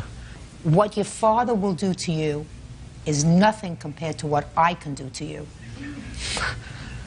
Now, when Alex came to your house, where was her car parked that was a problem? Well, it has to be parked on the flow of traffic. So if you're going down the hill, it needs to be parking going down. She came on the opposite side, which would be the up side, and you get tickets if you do that. And I've seen it happen before. Good. So I was So you preventing went from her. inside and you told her, I told her that your car is parked in the wrong spot, and she'll get a ticket because I've seen it happen before. and what did she say to you? She said, "Go park my car on the other side." Great. So Yes. far, we're in sync. Yes. So you went out, you took the keys, Yes, I did. and you turned her car around. Yes. But you didn't come right back inside, Noah. I didn't come right back inside. Maybe Right. it was not. So you turned the car around, and then you decided to go someplace else. Where did you go? I went couple houses down to my friend Jake's house. And I didn't turn it around first. First, I went down to him, showed him the car, and he was going to come back up to my house with me because he was coming over. So I was going to bring him up, but then I stalled it once, and then the clutch was stiff. Noah. Yes. What you did was you exceeded your authority. She gave you the authority to turn her car around and park it. Was your sister's car there? No, it wasn't. Or, yeah, her car was there because she was home. Right. Yes. So if you wanted to go someplace, you could have used your sister's car, right? Yes. Do you have a driver's license? No. But you've driven your sister's car before. I've never driven it. She said that... Shut up. So what you're telling me is you never drove your sister's car. I've never driven my sister's car. Did you ever drive your father's car? Yeah, because I have my permit, but with him in the car with me. Okay, and what kind of a car does he have? An Armada, Nissan. Does it have an automatic or a automatic? So the only time you've driven a car is, according to you, when you're permitted to by driving the car with your father, yes, which is an automatic. Yes. So that when you got behind the wheel of Alex's car and you realized that it was a manual transmission, which is totally different, which I know I couldn't drive, and I've been driving for longer than you've been born, and she's been born, and she's been born, I would say, gee, I don't know how to drive this car. I couldn't get it from one gear to the next.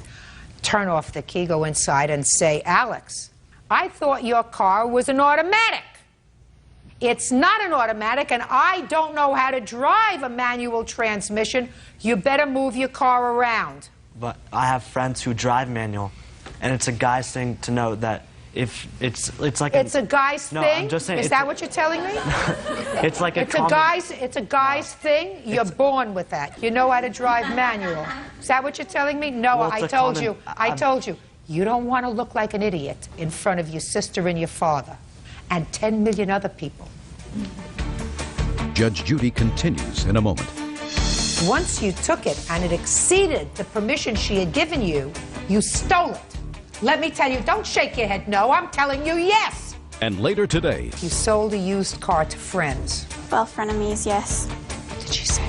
Frenemies. Frenemies? Yeah, I was kind of making a joke. Only Bird makes jokes here.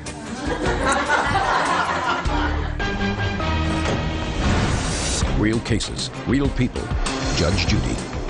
20-year-old Alexandra Pierce says her former friend's little brother, 15-year-old Noah Naderzad, burned out the clutch on her 2000 Audi TT. Now, what you're telling me is you never drove a manual transmission except for her car. Yes. Do you understand now where your problem is? I understand what my problem is, yes. Good. This is your problem. Actually, I have something to say. Now that I remember, she has let me driven her car before. She has let you driven her car before? Before. She always does. She's given like 2 or 3 times before. Just a second. So, Noah, so what you're telling me... Yes. What you're telling me now is you lied to me a moment ago when you said that the only time you were behind the wheel of a car was when your father took you out pursuant to your permit in his car, which is an automatic. So you lied to me. Yes, ma'am. Huh? Yes, ma'am. Look over here. Yes, ma'am. And you lied to me when you said that you would never drive a car without somebody's permission. I would never drive a car without... She always gives them. Shush! Oh, that's stealing. No, listen to me. Yeah. But you did, because Alex gave you permission to turn her car around. Once you took it and it exceeded the permission she had given you, you stole it. Let me tell you, don't shake your head no, I'm telling you yes. That's the law. Let me give you an example that maybe you'll understand better.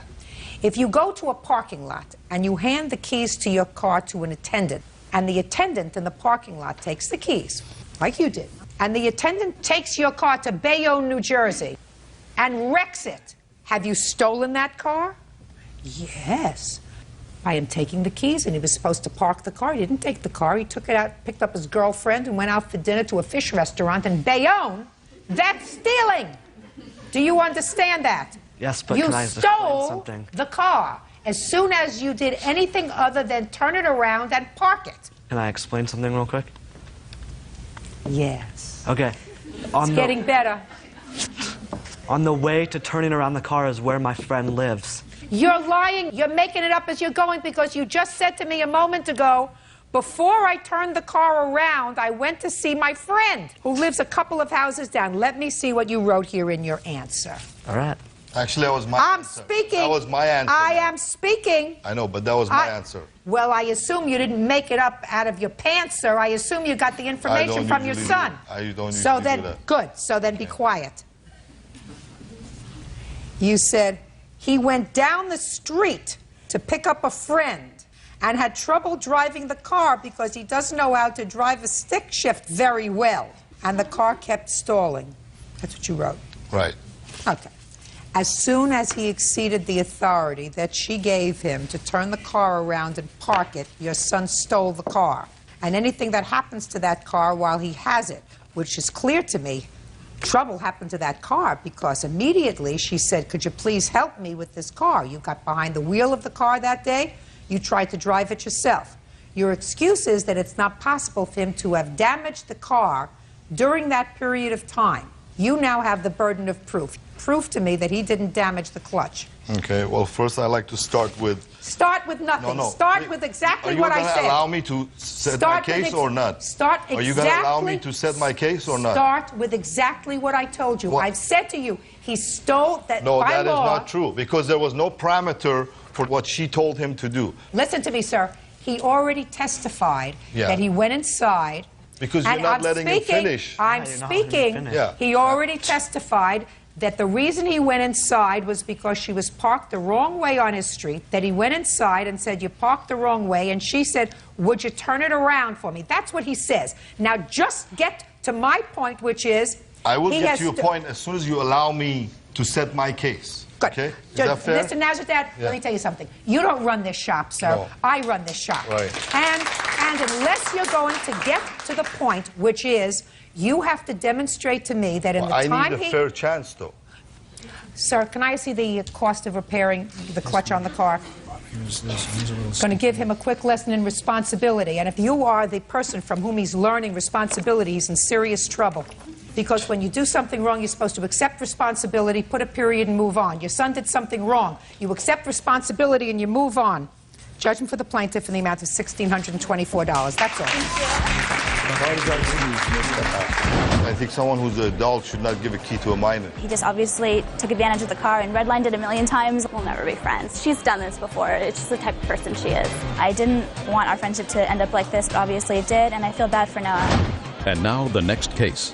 All parties in the matter, Pounders versus Mansour. Step forward, please. 28-year-old student Sarah Pounders is suing her former friends, Tamer and Michelle Mansour, for the unpaid balance on a Saturn SL1. The couple claims Sarah forgave the debt. Miss Pounders, you violated one of my first rules of life. You sold a used car to friends. Right? Well, frenemies, yes. What did she say? Frenemies. Frenemies? Yeah, I was kind of making a joke. You know how friend and enemies, the word together is frenemies.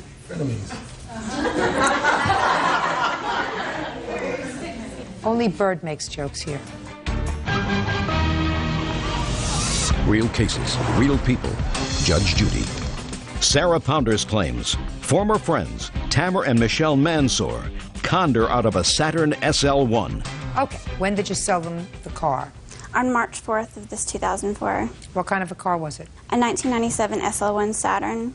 Car that you liked? Yes. Thought it was a good deal? The deal was good. It worked out good because she would let us make payments, and we were in the process of buying a house, so it worked out really good. So it was a good deal? Yes. So why didn't you finish making the payments? Because Oliver and me used to be That's Oliver. Correct. We used to be really good friends, best friends for a while, and I used to live in the same apartment complex as Sarah. They ended up being friends, they were dating for a while, and then they broke up. And then in between, when I saw Sarah on and off, she would always say, oh, I miss Oliver, I miss Oliver. One day, me and my wife were talking, we really needed to get a second car, and so we coincidentally came home and saw a for sale sign on Sarah's car. And I went and talked to her. Oliver was with me that day when I went to see her, so she was excited to see him. Get to the point. You bought the car. Well, it leads up to it because it's hard to, when we got home, there was a note on our door from Sarah saying that I'll take $200 down and I'll take $200 a month. You don't have to pay it on the first. If there's a problem with the car, you can take it off the payments, and that was it. Show me the note.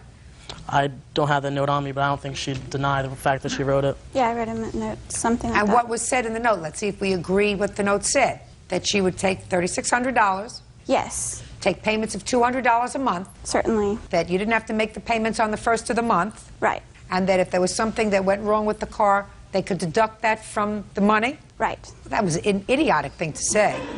I know, I agree. But you agree that you wrote it? Yes. What else did the note say? That was the most important part. The rest was just... Okay, fine. Yeah. So you decided to buy the car. Yeah. Now I got the backstory. Wonderful. Yeah. Get on with it. Why did you stop making payments on the car? Later on, me and Sarah were talking on the phone, and she said, "Oh, I'm so happy that you hooked me up with Oliver, that I'm not worried about it. You can just keep the car." Word for word.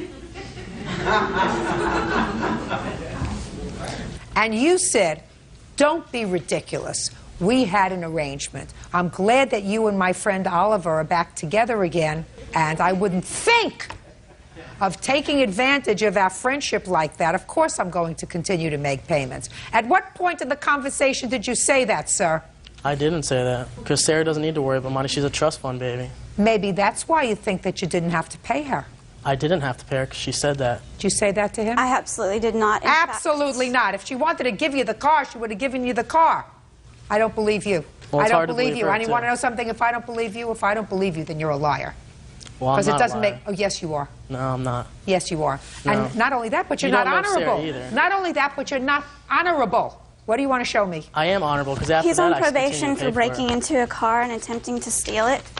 And oh, I thought you motioned for me. Sorry. Sorry. I don't do much around here. Let me do that. Can I make a comment? Mm-hmm. He took the title out himself, filled it all out, and told me, "This is what you do. You sign here. I know all about selling cars, buddy. It's all right. You can trust me. You're my buddy." And he told me that if I were to sign, I would still be the legal owner of the car. He would just have to do that to insure the car. And that's why I signed it, because I trusted him as my friend. He's a slick liar, and you signed this bill of sale? Did you sign this bill of sale? Yes. Sarah's a habitual liar herself. She followed the Grateful Dead concert Is she for a 2 felon? years. Is she No, a convicted felon? But she's an acid That's person. just is she a convicted felon? No, but she does acid. When you went, listen to me, when you were arrested by the police and you appeared before the court for the first time, did you enter a plea? I'm speaking to you. I refuse to answer that question. Oh, God, listen to me. Don't sell anything to friends. You always wind up the short end of the stick, especially when you're dealing with people who have no moral fiber at all. Judgment for the plaintiff in the amount of $2,900. Thank you. Under the matter of Carroll versus Clark. Parties have been sworn in. You may be seated. Folks, have a seat. Mr. Carroll, I've read your complaint, and according to your story, you met the defendant on a dating website over the internet. You began a long-distance relationship, and over the course of that brief relationship, you loaned her a substantial amount of money. That's correct, Your Honor. And then she broke up with you. She told you she had a new boyfriend. You want your money back. Correct. Ms. Clark says she never borrowed any money from you. You gave her money. The money that you advanced to her were gifts. She owes you nothing. When did you find each other on the internet? That'll be about the October of last year. How old are you, sir? 27. Where do you live? I live in Virginia Beach, Virginia. And you? I live in Martinsville, Virginia. How old are you, Ms. Clark? 27. How many children do you have? I have 5 children. When you met on the internet, did you tell Mr. Carroll about your 5 kids? Yes, ma'am. Is that right? Yes, You were looking for an instant family? it didn't matter to me. She seemed like a nice person, so I wanted to get to know her better. And the fact that the children never bothered me. I love kids, and I don't have any of my own, but I do have a niece who I adore, and I like children, so that condition didn't bother me. When did you first meet in person? Weekend of Halloween. And how often did you see her? After that, she came to see me about every other weekend, if not every weekend. And she would come with or without her children? She'd come with her children. Did you all get along? Yeah, got along pretty great. I took care of them for Christmas, and I bought them Christmas presents, which those were gifts. And then about the beginning of last year, beginning of this year is when I started loaning her the money. When did you break up? Beginning of May of this year. Who broke up with whom? She called me and told me she didn't want to continue the relationship. She said she needed more time in her life with no men in her life and wanted to get her life straight without a relationship, and that she wanted to stay friends and then maybe one day pick her relationship back up where it left off. Okay, but you had a new boyfriend at that point? Not at the time. After a little while, I did start seeing somebody else. When? A couple weeks. Couple of weeks. Waited that long, did you? It was mainly, I was trying to be nice. It was mainly because we argued all the time. About what? Pretty much any little thing you could imagine. Every time we were on the phone, we argued. Okay. Is this the boyfriend? Yes, ma'am. Is he here for any reason? My witness. For what? Money that he was never said that it was a loan. Well, how would he know that? Because he was a friend of mine and he was with me all the time. So you mean while you were dating Mr. Carroll and asking him for money, what's your name? Triton Horton. What? Triton Horton. First name? Triton. Triton. I have to tell that name to my daughter. She likes peculiar names for her children. That's one I haven't heard. Anyway, so Triton was around while you were dating and borrowing money from Mr. Carroll. I wasn't borrowing any money from Mr. Carroll. Taking money from Mr. Carroll. How do you like that better?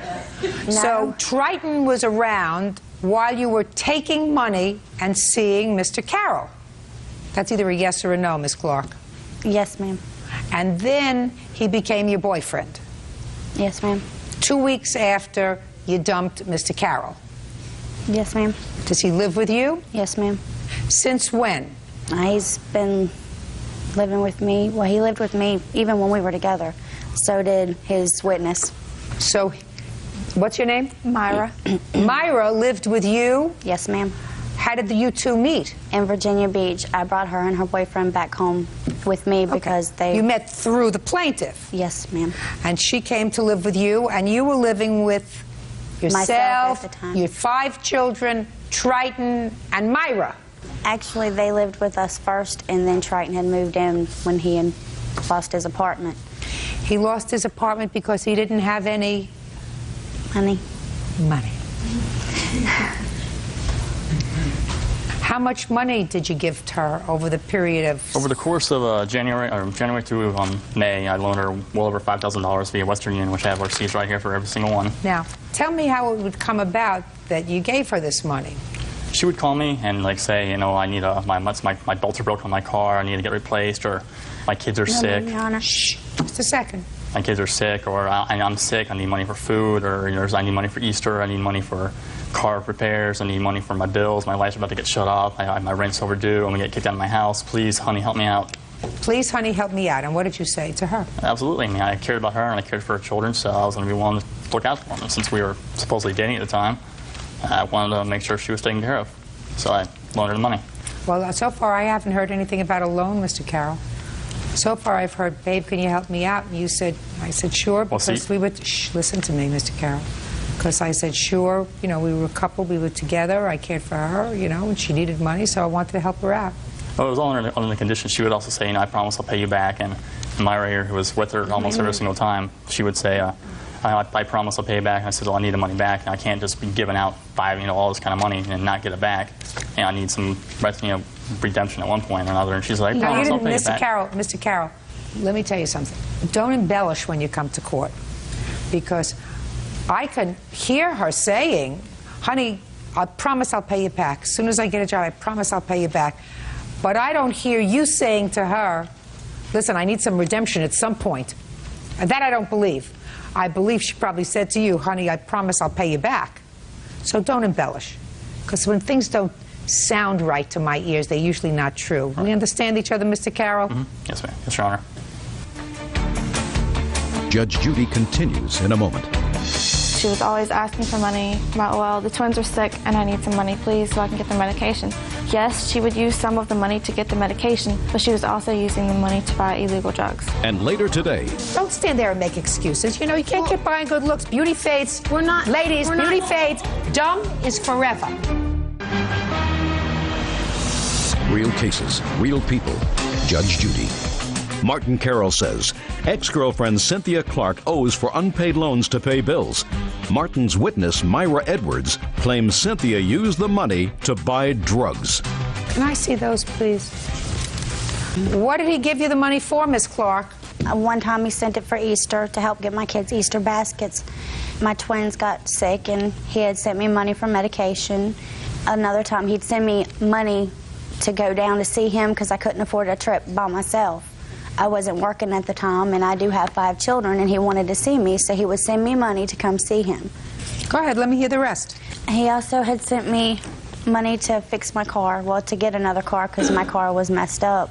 All this money that he was sending you, it came out as a result of you placing a telephone call to him to say, honey, I need money, because otherwise he wouldn't have known. Is that right? Yes, ma'am. So you called him and asked him for money.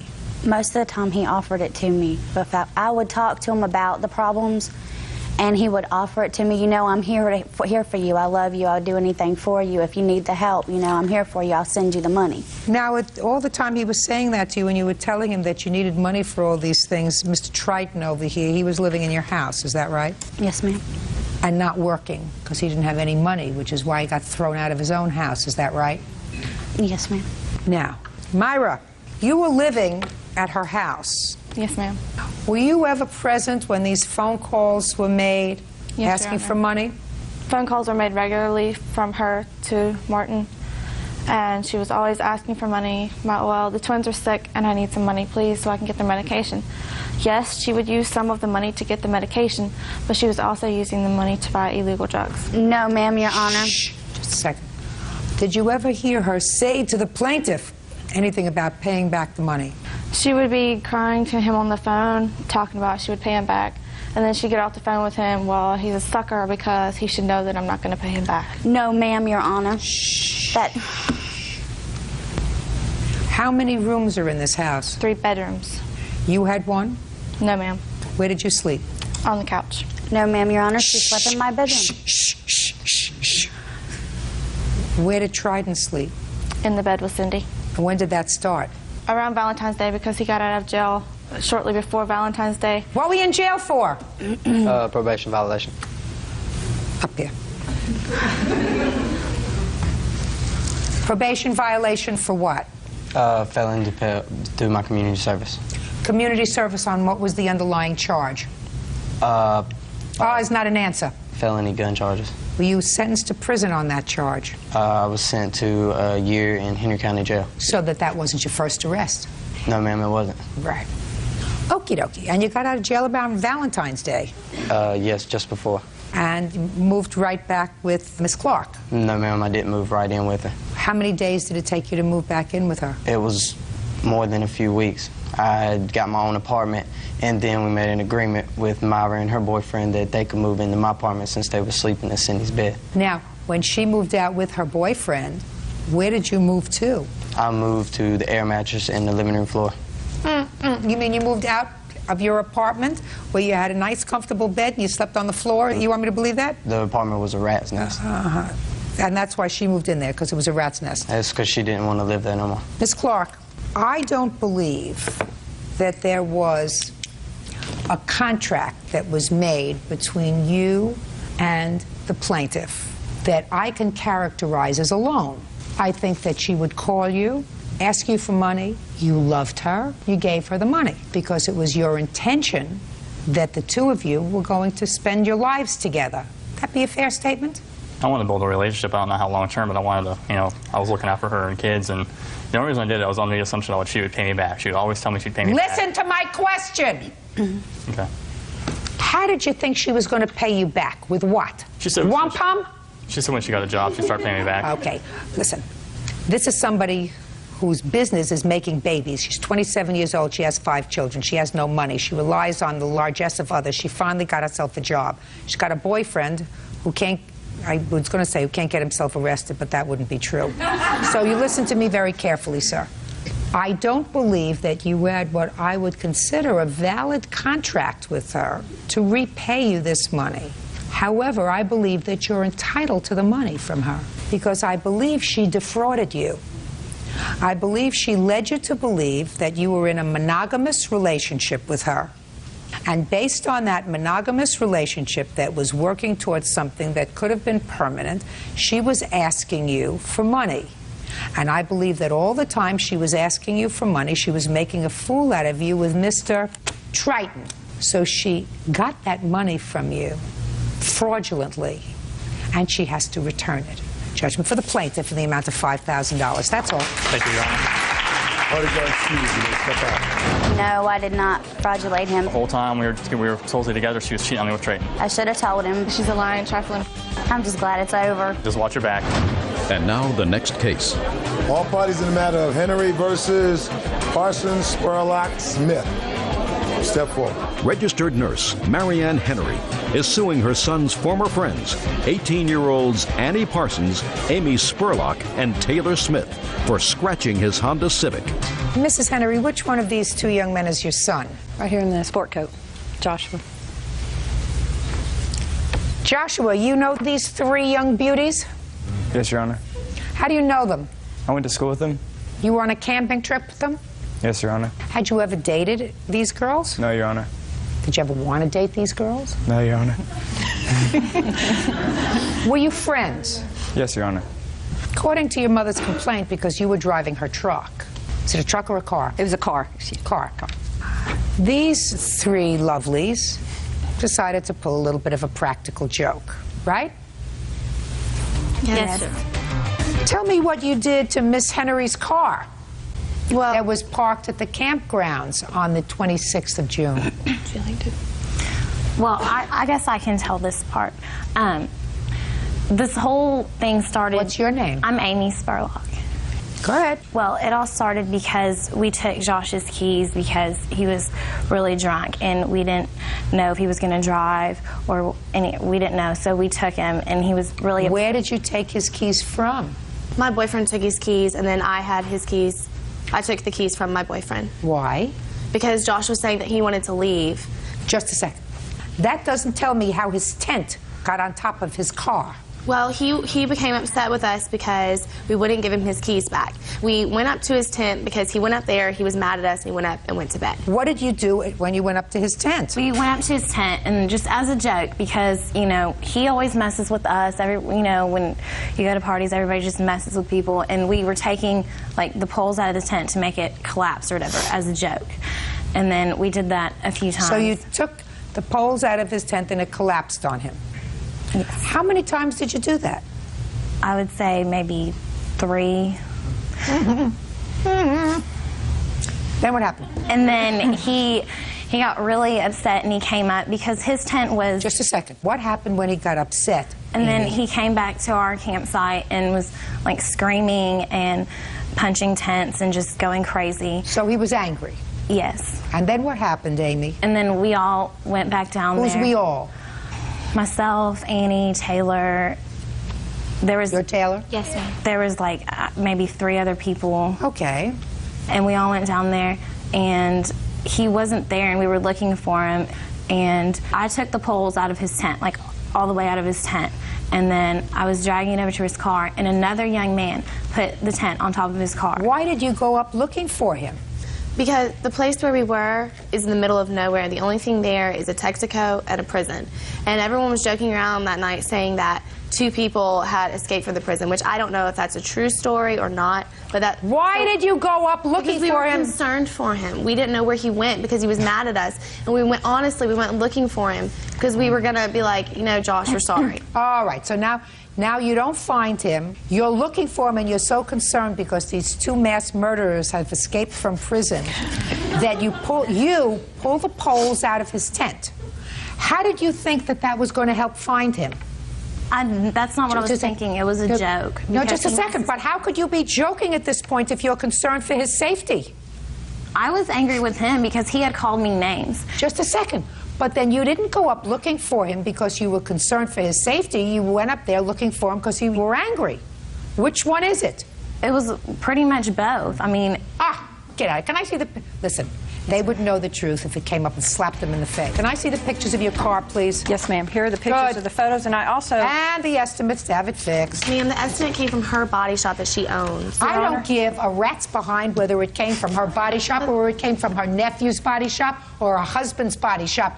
When you do the wrong thing, what happens is you cannot expect to be treated fairly by everybody. You did the wrong thing. Don't stand there and make excuses. You know, you can't get by on good looks. Beauty fades. We're not... Ladies, beauty fades. Dumb is forever. But we're not trying to make excuses. We're just saying that... You did make an excuse. Put your hand... I'm speaking. You did make an excuse. You said we were concerned. We went up there looking for him because 2 prisoners escaped. Your girlfriend then, because she was so concerned, took the poles out of his tent so that somebody else could drag it over and throw it on his car. Get a life. But we weren't the only ones there. There were other people there that she's Then not... this is what you have to do. You have to pay $1,000 to have this car repainted, and if you think somebody else was responsible too, then you can sue them and say, I want to be indemnified for part of the money. But right now, it's your bag. Do you get it? Yes, ma'am. Good! Judgment for the plaintiff in the amount of $1,000. Parties are excused. You may step out. Your Honor, this is case number 302 on the calendar in the matter of Stewart versus McLevish Scott. Parties have been sworn in. You may be seated. Sir, have a seat. Mr. Stewart, Miss McLevish was a friend of yours. Yes, ma'am. And with regard to your lawsuit against her, you claim a loan. Yes, ma'am. With regard to Mr. Scott, who was her boyfriend, you claim that when you went to collect that loan, he assaulted you. Yes, ma'am. Causing you to have injuries which required medical treatment, and you want a substantial amount of money for your pain and suffering as well as your medical bills paid. Yes, ma'am. And you want Miss McLevish to return the money that she borrowed from you. Miss McLevish acknowledges that you gave her money, although not as much as you say you did, but she said it was a gift. And Mr. Scott says that he did in fact hit you, but it was in self-defense when you came to their home drunk. That's your defense, is that Yes, ma'am. correct, sir? Who is this gentleman? This is Detective Kenner. Okay, Mr. Stewart, how did you know Miss McLevish? She actually worked for my brother. Did you also work for your brother? Yes, ma'am. What kind of work does your brother do? Collection agency. And how long had you known her before you made her this loan? I believe like a year and a half. Did you just have a friendly relationship, or was it a social relationship? We had a friendly relationship. I mean, my kid would babysit her kids. I mean, we'd have barbecues together. Me and Carrie Sean would work out together. I mean, basketball. Carrie Sean is Mr. Scott. Yes. Tell me about this loan. When did you make it, and what was it for? On Sunday, I believe it was either Saturday or Sunday, she came to me, and it was around Month? Easter Sunday. I'm sorry, I think it was around fourth month. She didn't have money to get the kids Easter baskets and dresses and, you know, go out for food and that. Which she came to my house, it was just her. And then I wrote out a check. You know, I had no problem with doing it because we always lent each other money. How much did you? $350 at the first time. $350, and you have the canceled check? Yes, ma'am, I do. Okay, can I see it, please? Yes, ma'am.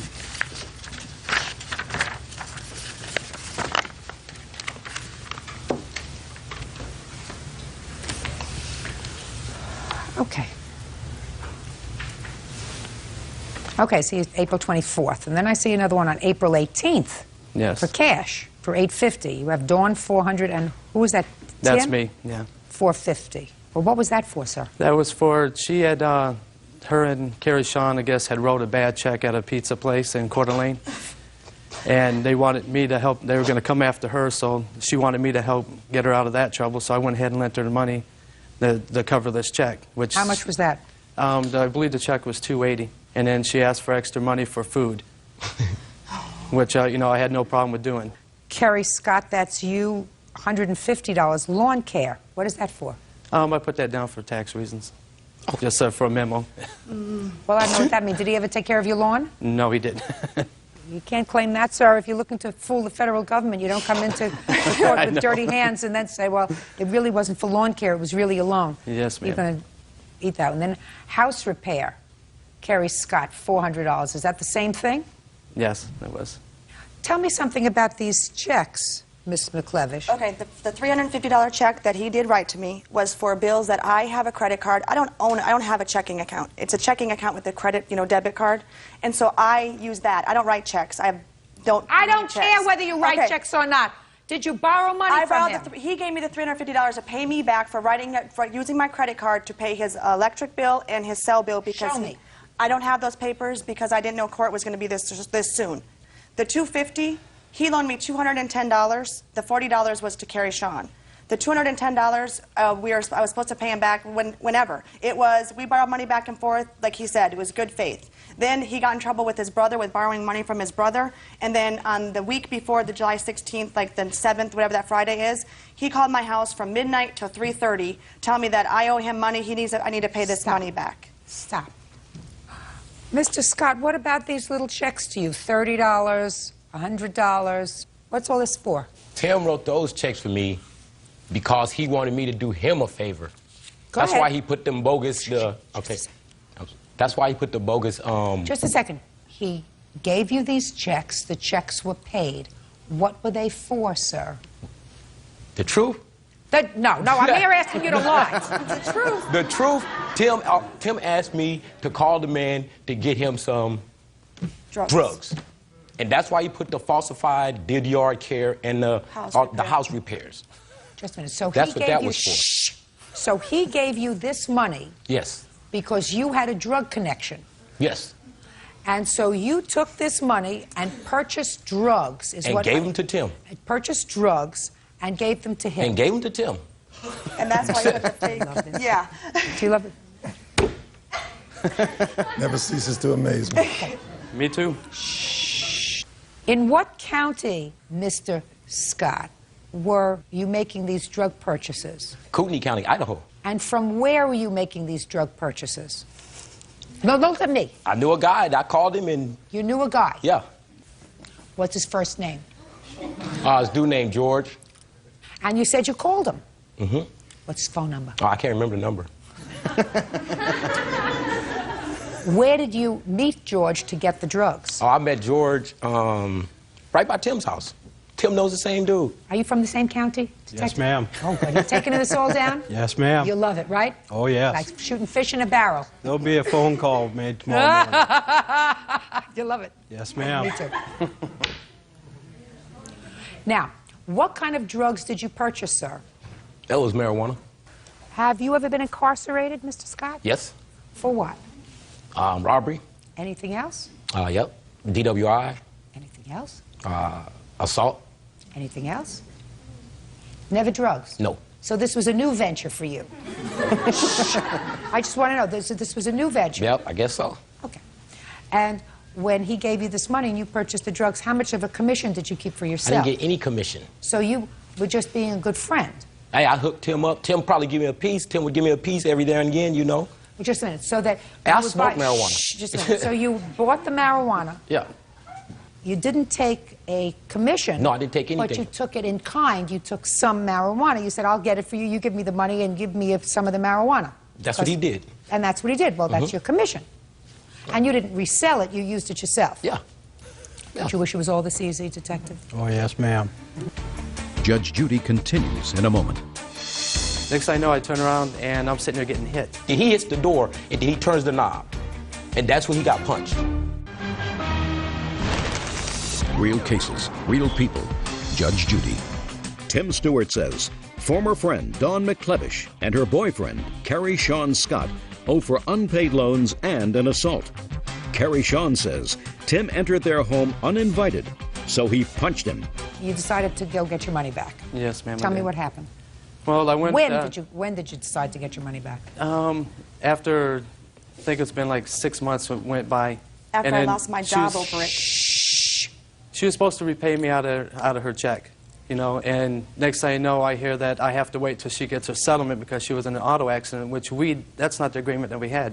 What was the agreement when you That gave she her would this pay money? me in full out of her check. Well, what happened when you went over there, sir? You went over. Well, when I got there, we had some words, and then like we usually do. Then everything settled down, and then those two went in the house, and next thing I know, I turn around and I'm sitting there getting hit, and I'm picking myself off the ground. I mean, I didn't expect that from him at all. What day was this, sir, when you went over there to get your money? July 16th. 7/16. Now I'll hear you. On the money, when I offered to pay, he called me on Friday and said he wanted the money, the Friday before. I said, when I get paid, I'll give you something, or if my settlement comes in, I'll give you something by then. He said, my job's in jeopardy. Now I don't owe him the money. I owe his brother the money because he loaned money from his brother. So on Monday I went to work. I said, Jeff was my boss, his brother.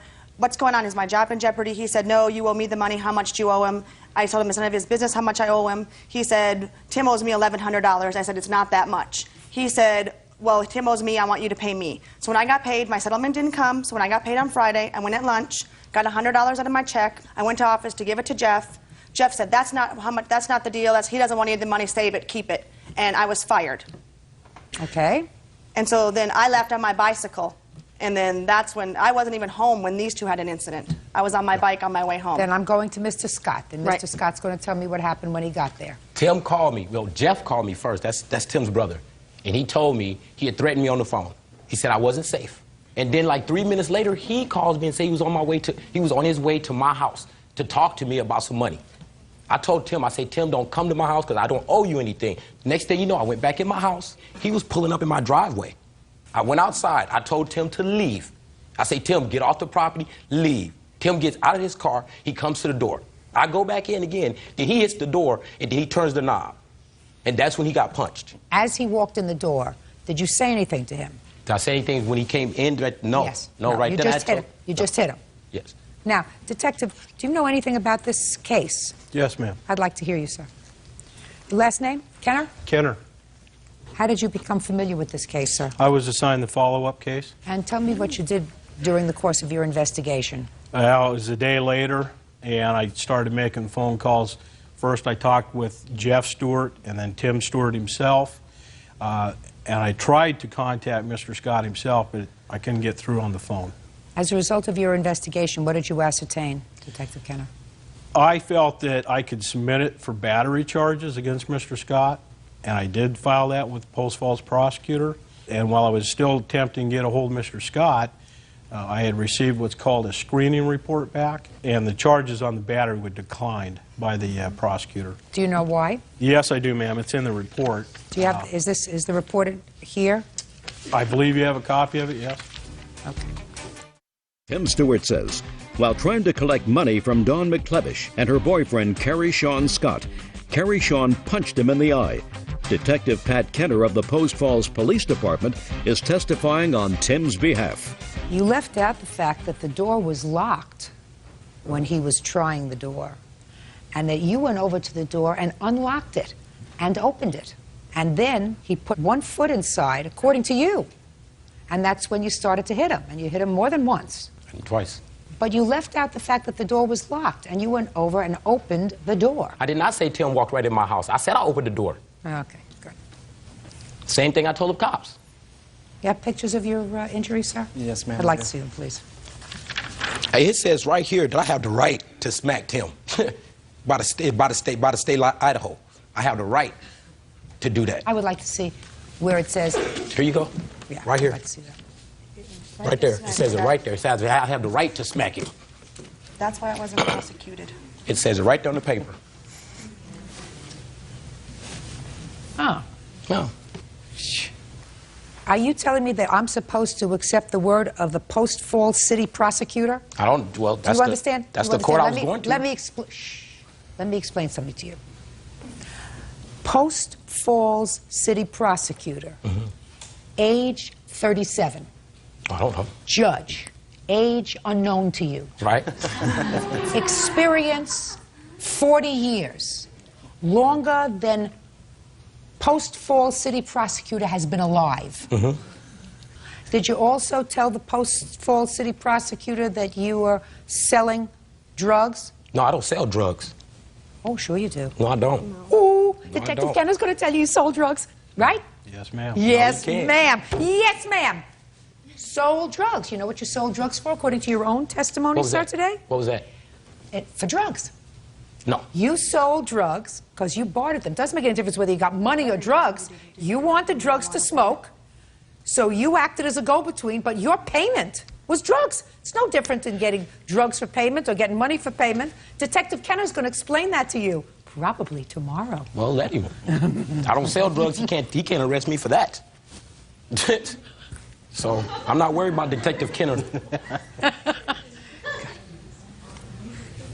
I'm not worried about him. Mr. Stewart, what did you hope to accomplish when you went to the house that day? Try to retrieve my money. Okay. And That's all. did you know that Miss McClevish wasn't at home? Yes, ma'am. So why did you go over to speak to him? Because he's the man of the house, and he usually likes handling the business. And I'd rather talk to him face to face since it went to, to help his family out. You brought it to And me. if I'd have known this, I would have never lent the money in the first place to get into something like this. It's just not worth it. Did he tell you to leave when you drove up? No, ma'am, he Did didn't. he tell you? I was even at the point where I was sitting on his porch. I was sitting on the porch while he was standing right there next to me. But there came a point, I'm not stupid, there came a point where he told you to leave. That I can't recall, honestly. When you say you can't recall honestly, had you been drinking that Because me and day? him never got into it before. I mean, never had any altercation or even a Oh, yell I match. assume or- not, because he says he was your drug dealer. I mean, Not so drug that's from dealer. his Boy, own. That's his own words that he says he was your drug dealer. So, and that you'd never had any words. And I don't even smoke tobacco. I understand. That's what he says, Yeah, I know. right? So he was your buddy. Yeah, he was my When buddy. did he stop being your buddy, Mr. Scott? Hey, that day when he came to the house, when he called threatening. He didn't threaten you. You said it was his Jeff, brother. yeah, his brother did. But then not he called. him. But then he comes down the street. He comes down the street after I get a phone call from his phone, and all of a sudden he got his phone. He was sitting right there with his brother. But I don't understand why you said you went running out and told him to get out of here, get out of here, get out of here. Why would you do that initially without asking him any questions? You know, what's the matter, guy? You know, what are you so upset Because I about? already went through that Friday before when he was calling the house at 12 o'clock till 3 in the morning asking for money. And he called before asking for money because And your, Tim your said, girl- he said, just give him something. And He what? said, give me something. I was like, what do I owe you? That's what I asked him. What do I owe you? And what did he say? He kept saying Don. He kept saying Don owes this, Don owes that. I say, man, you guys been loaning money for the last year and a half back and forth. Nothing They to do don't with never him. put no dates down there. They get the money and they pay it back off. Yeah, but it sounds like a civilized conversation. Mm-hmm. Was it? Not from 12 until Not from 12 3:30. o'clock till 3 in the morning when he was calling from a bar and we Drunk. was in the house sleep. Ringing my phone off the hook. From 12 to 3, he would not stop calling. That would Mr. be me. Stewart, were you calling them? That would be you. ma'am, I had to, That I would had to be you. unplug my phone because he would not stop calling. Defense, which is interesting because I've read your answer, Mr. Scott, and your answer is really pretty dissimilar from what you've testified to today. What do you mean by dissimilar? Well, you say that he came to your house Yep. and he smelled of liquor. You left that out. You didn't say anything about did. liquor today. I realized he was trying to break in the front door. I went to open the door and he came at me, smelling of liquor. I asked one last time for him to leave, none of which you testified to today, and in self-defense I hit him. Hey, Tim What came to you- my house. Hey, Tim came to my house, smelling of liquor. And once I told him to leave, and he don't leave, hey, like they say, I got the right to do what I got to do to remove him. And that's what I did. Okay. I find after this hearing that the defendant, McLevish, owes the plaintiff, Mr. Stewart, $750, and that despite the Where fact did the that the 400 come from? I'm speaking, despite the fact that the post-Falls City prosecutor elected not to prosecute this case for assault, that Mr. Scott had no right to hit the plaintiff, that the plaintiff had not previously threatened him, that they had an ongoing relationship, that Mr. Scott did in fact open the door and without telling him to leave, which he testified to a moment ago, that he did not tell him to leave the house when he came in, despite the fact that his answer says he did, despite the fact that in his answer he says he smelled of alcohol. There was nothing in his testimonies to suggest that Mr. Stewart smelled of alcohol. He assaulted him. He hit him twice, and I find that he had absolutely no right to do that. And for that assault, I am awarding him $2,500. 052 $3,250 judgment for the plaintiff. Thank Right you. on, Tim. Các em thân mến, tiếp tục với chuỗi những bài toán về số tự nhiên và so sánh các số tự nhiên, cấu tạo của số. Thì hôm nay cô trò chúng ta sẽ cùng nhau giải quyết một bài toán. Đây chúng ta sẽ có hai bài nhé, là chúng ta sẽ so sánh một vế được giải ra và một số tự nhiên. Ở đây, ở bài đầu tiên thì các em thấy là bài toán A, các em thấy là chúng ta sẽ, một là chúng ta viết số này thành một số tự nhiên hoặc là viết số này, đúng không? Tức là chúng ta sẽ quy gọn lại. Đối với 40.000 cộng 300 cộng 5 thì chúng ta sẽ thấy này, 300 ở đây thì sẽ là 305, đúng không nào? Đúng không ạ? Và 40.000, số hàng nghìn thì sẽ có 0.000 và 4 là 40.000. Và bây giờ chúng ta sẽ so sánh số 40.305 và 40.350. Đương nhiên 40.000 thì giống nhau rồi. Bây giờ chúng ta sẽ so sánh 305 và 350. Số hàng trăm đã giống. Số hàng chục ở đây là 0 và bên này số hàng chục là 5. Vậy thì số bên này sẽ là gì? Lớn hơn, đúng không nào? Vậy thì số ở đây chúng ta sẽ là như thế này. Đúng ạ. Bây giờ tiếp tục với bài thứ hai, cũng tương tự như thế, chúng ta sẽ viết cái biểu thức này thành một số. Ở đây chúng ta sẽ thấy là 800 cộng 6 tức là 806. Đúng không nào? Và ở đây 60.000 có nghĩa là hàng nghìn là 60.000. Đây là số này. Và để so sánh với cái số 68.006 thì chắc chắn là số 68.000 sẽ lớn hơn số 60.000 rồi. Vậy thì dấu mà chúng ta cần điền ở đây cũng là như thế này, đúng không ạ? Đối với những bài toán này thì điều mà yêu cầu các em đấy là các em hãy thành lập số tự nhiên dựa vào cái sự phân tích theo lớp ở đây. Thì thường ấy, để mà chính xác thì các em hãy viết từ số hàng đơn vị ra trước. Chúng ta cứ viết dồn từ sau ra trước. Ví dụ như ở đây chúng ta sẽ thấy là 5 đơn vị. Ở đây không chục, đúng không? Ở đây là không có chục thì vậy thì nó sẽ là không chục. Và 300 thì chúng ta điền số 3 ở đây. Đúng không ạ? 40.000 tức là sẽ có 0.000 cộng với 40.000. Và chúng ta sẽ có số 4 ở đây. Tương tự như thế thì dưới này chúng ta cũng viết như thế. Nếu như mà các em có cái kiểu là chúng ta viết cái số này ra thì chúng ta cũng có thể viết là bằng 40.000 cộng cho 300, đúng chưa? Cộng cho 50, đúng chưa nào? Vậy thì chúng ta chỉ cần so sánh giữa 50 và 5 là thấy là 50 sẽ lớn hơn 5. Vậy thì cái số này sẽ lớn hơn cái biểu thức này, đúng không ạ? Vậy thì lúc làm những bài toán này thì các em, nếu như các em mà gặp khó khăn với việc là chúng ta đưa một biểu thức về một số thì chúng ta sẽ giải cái số ra biểu thức, chúng ta cũng có thể so sánh được nhé.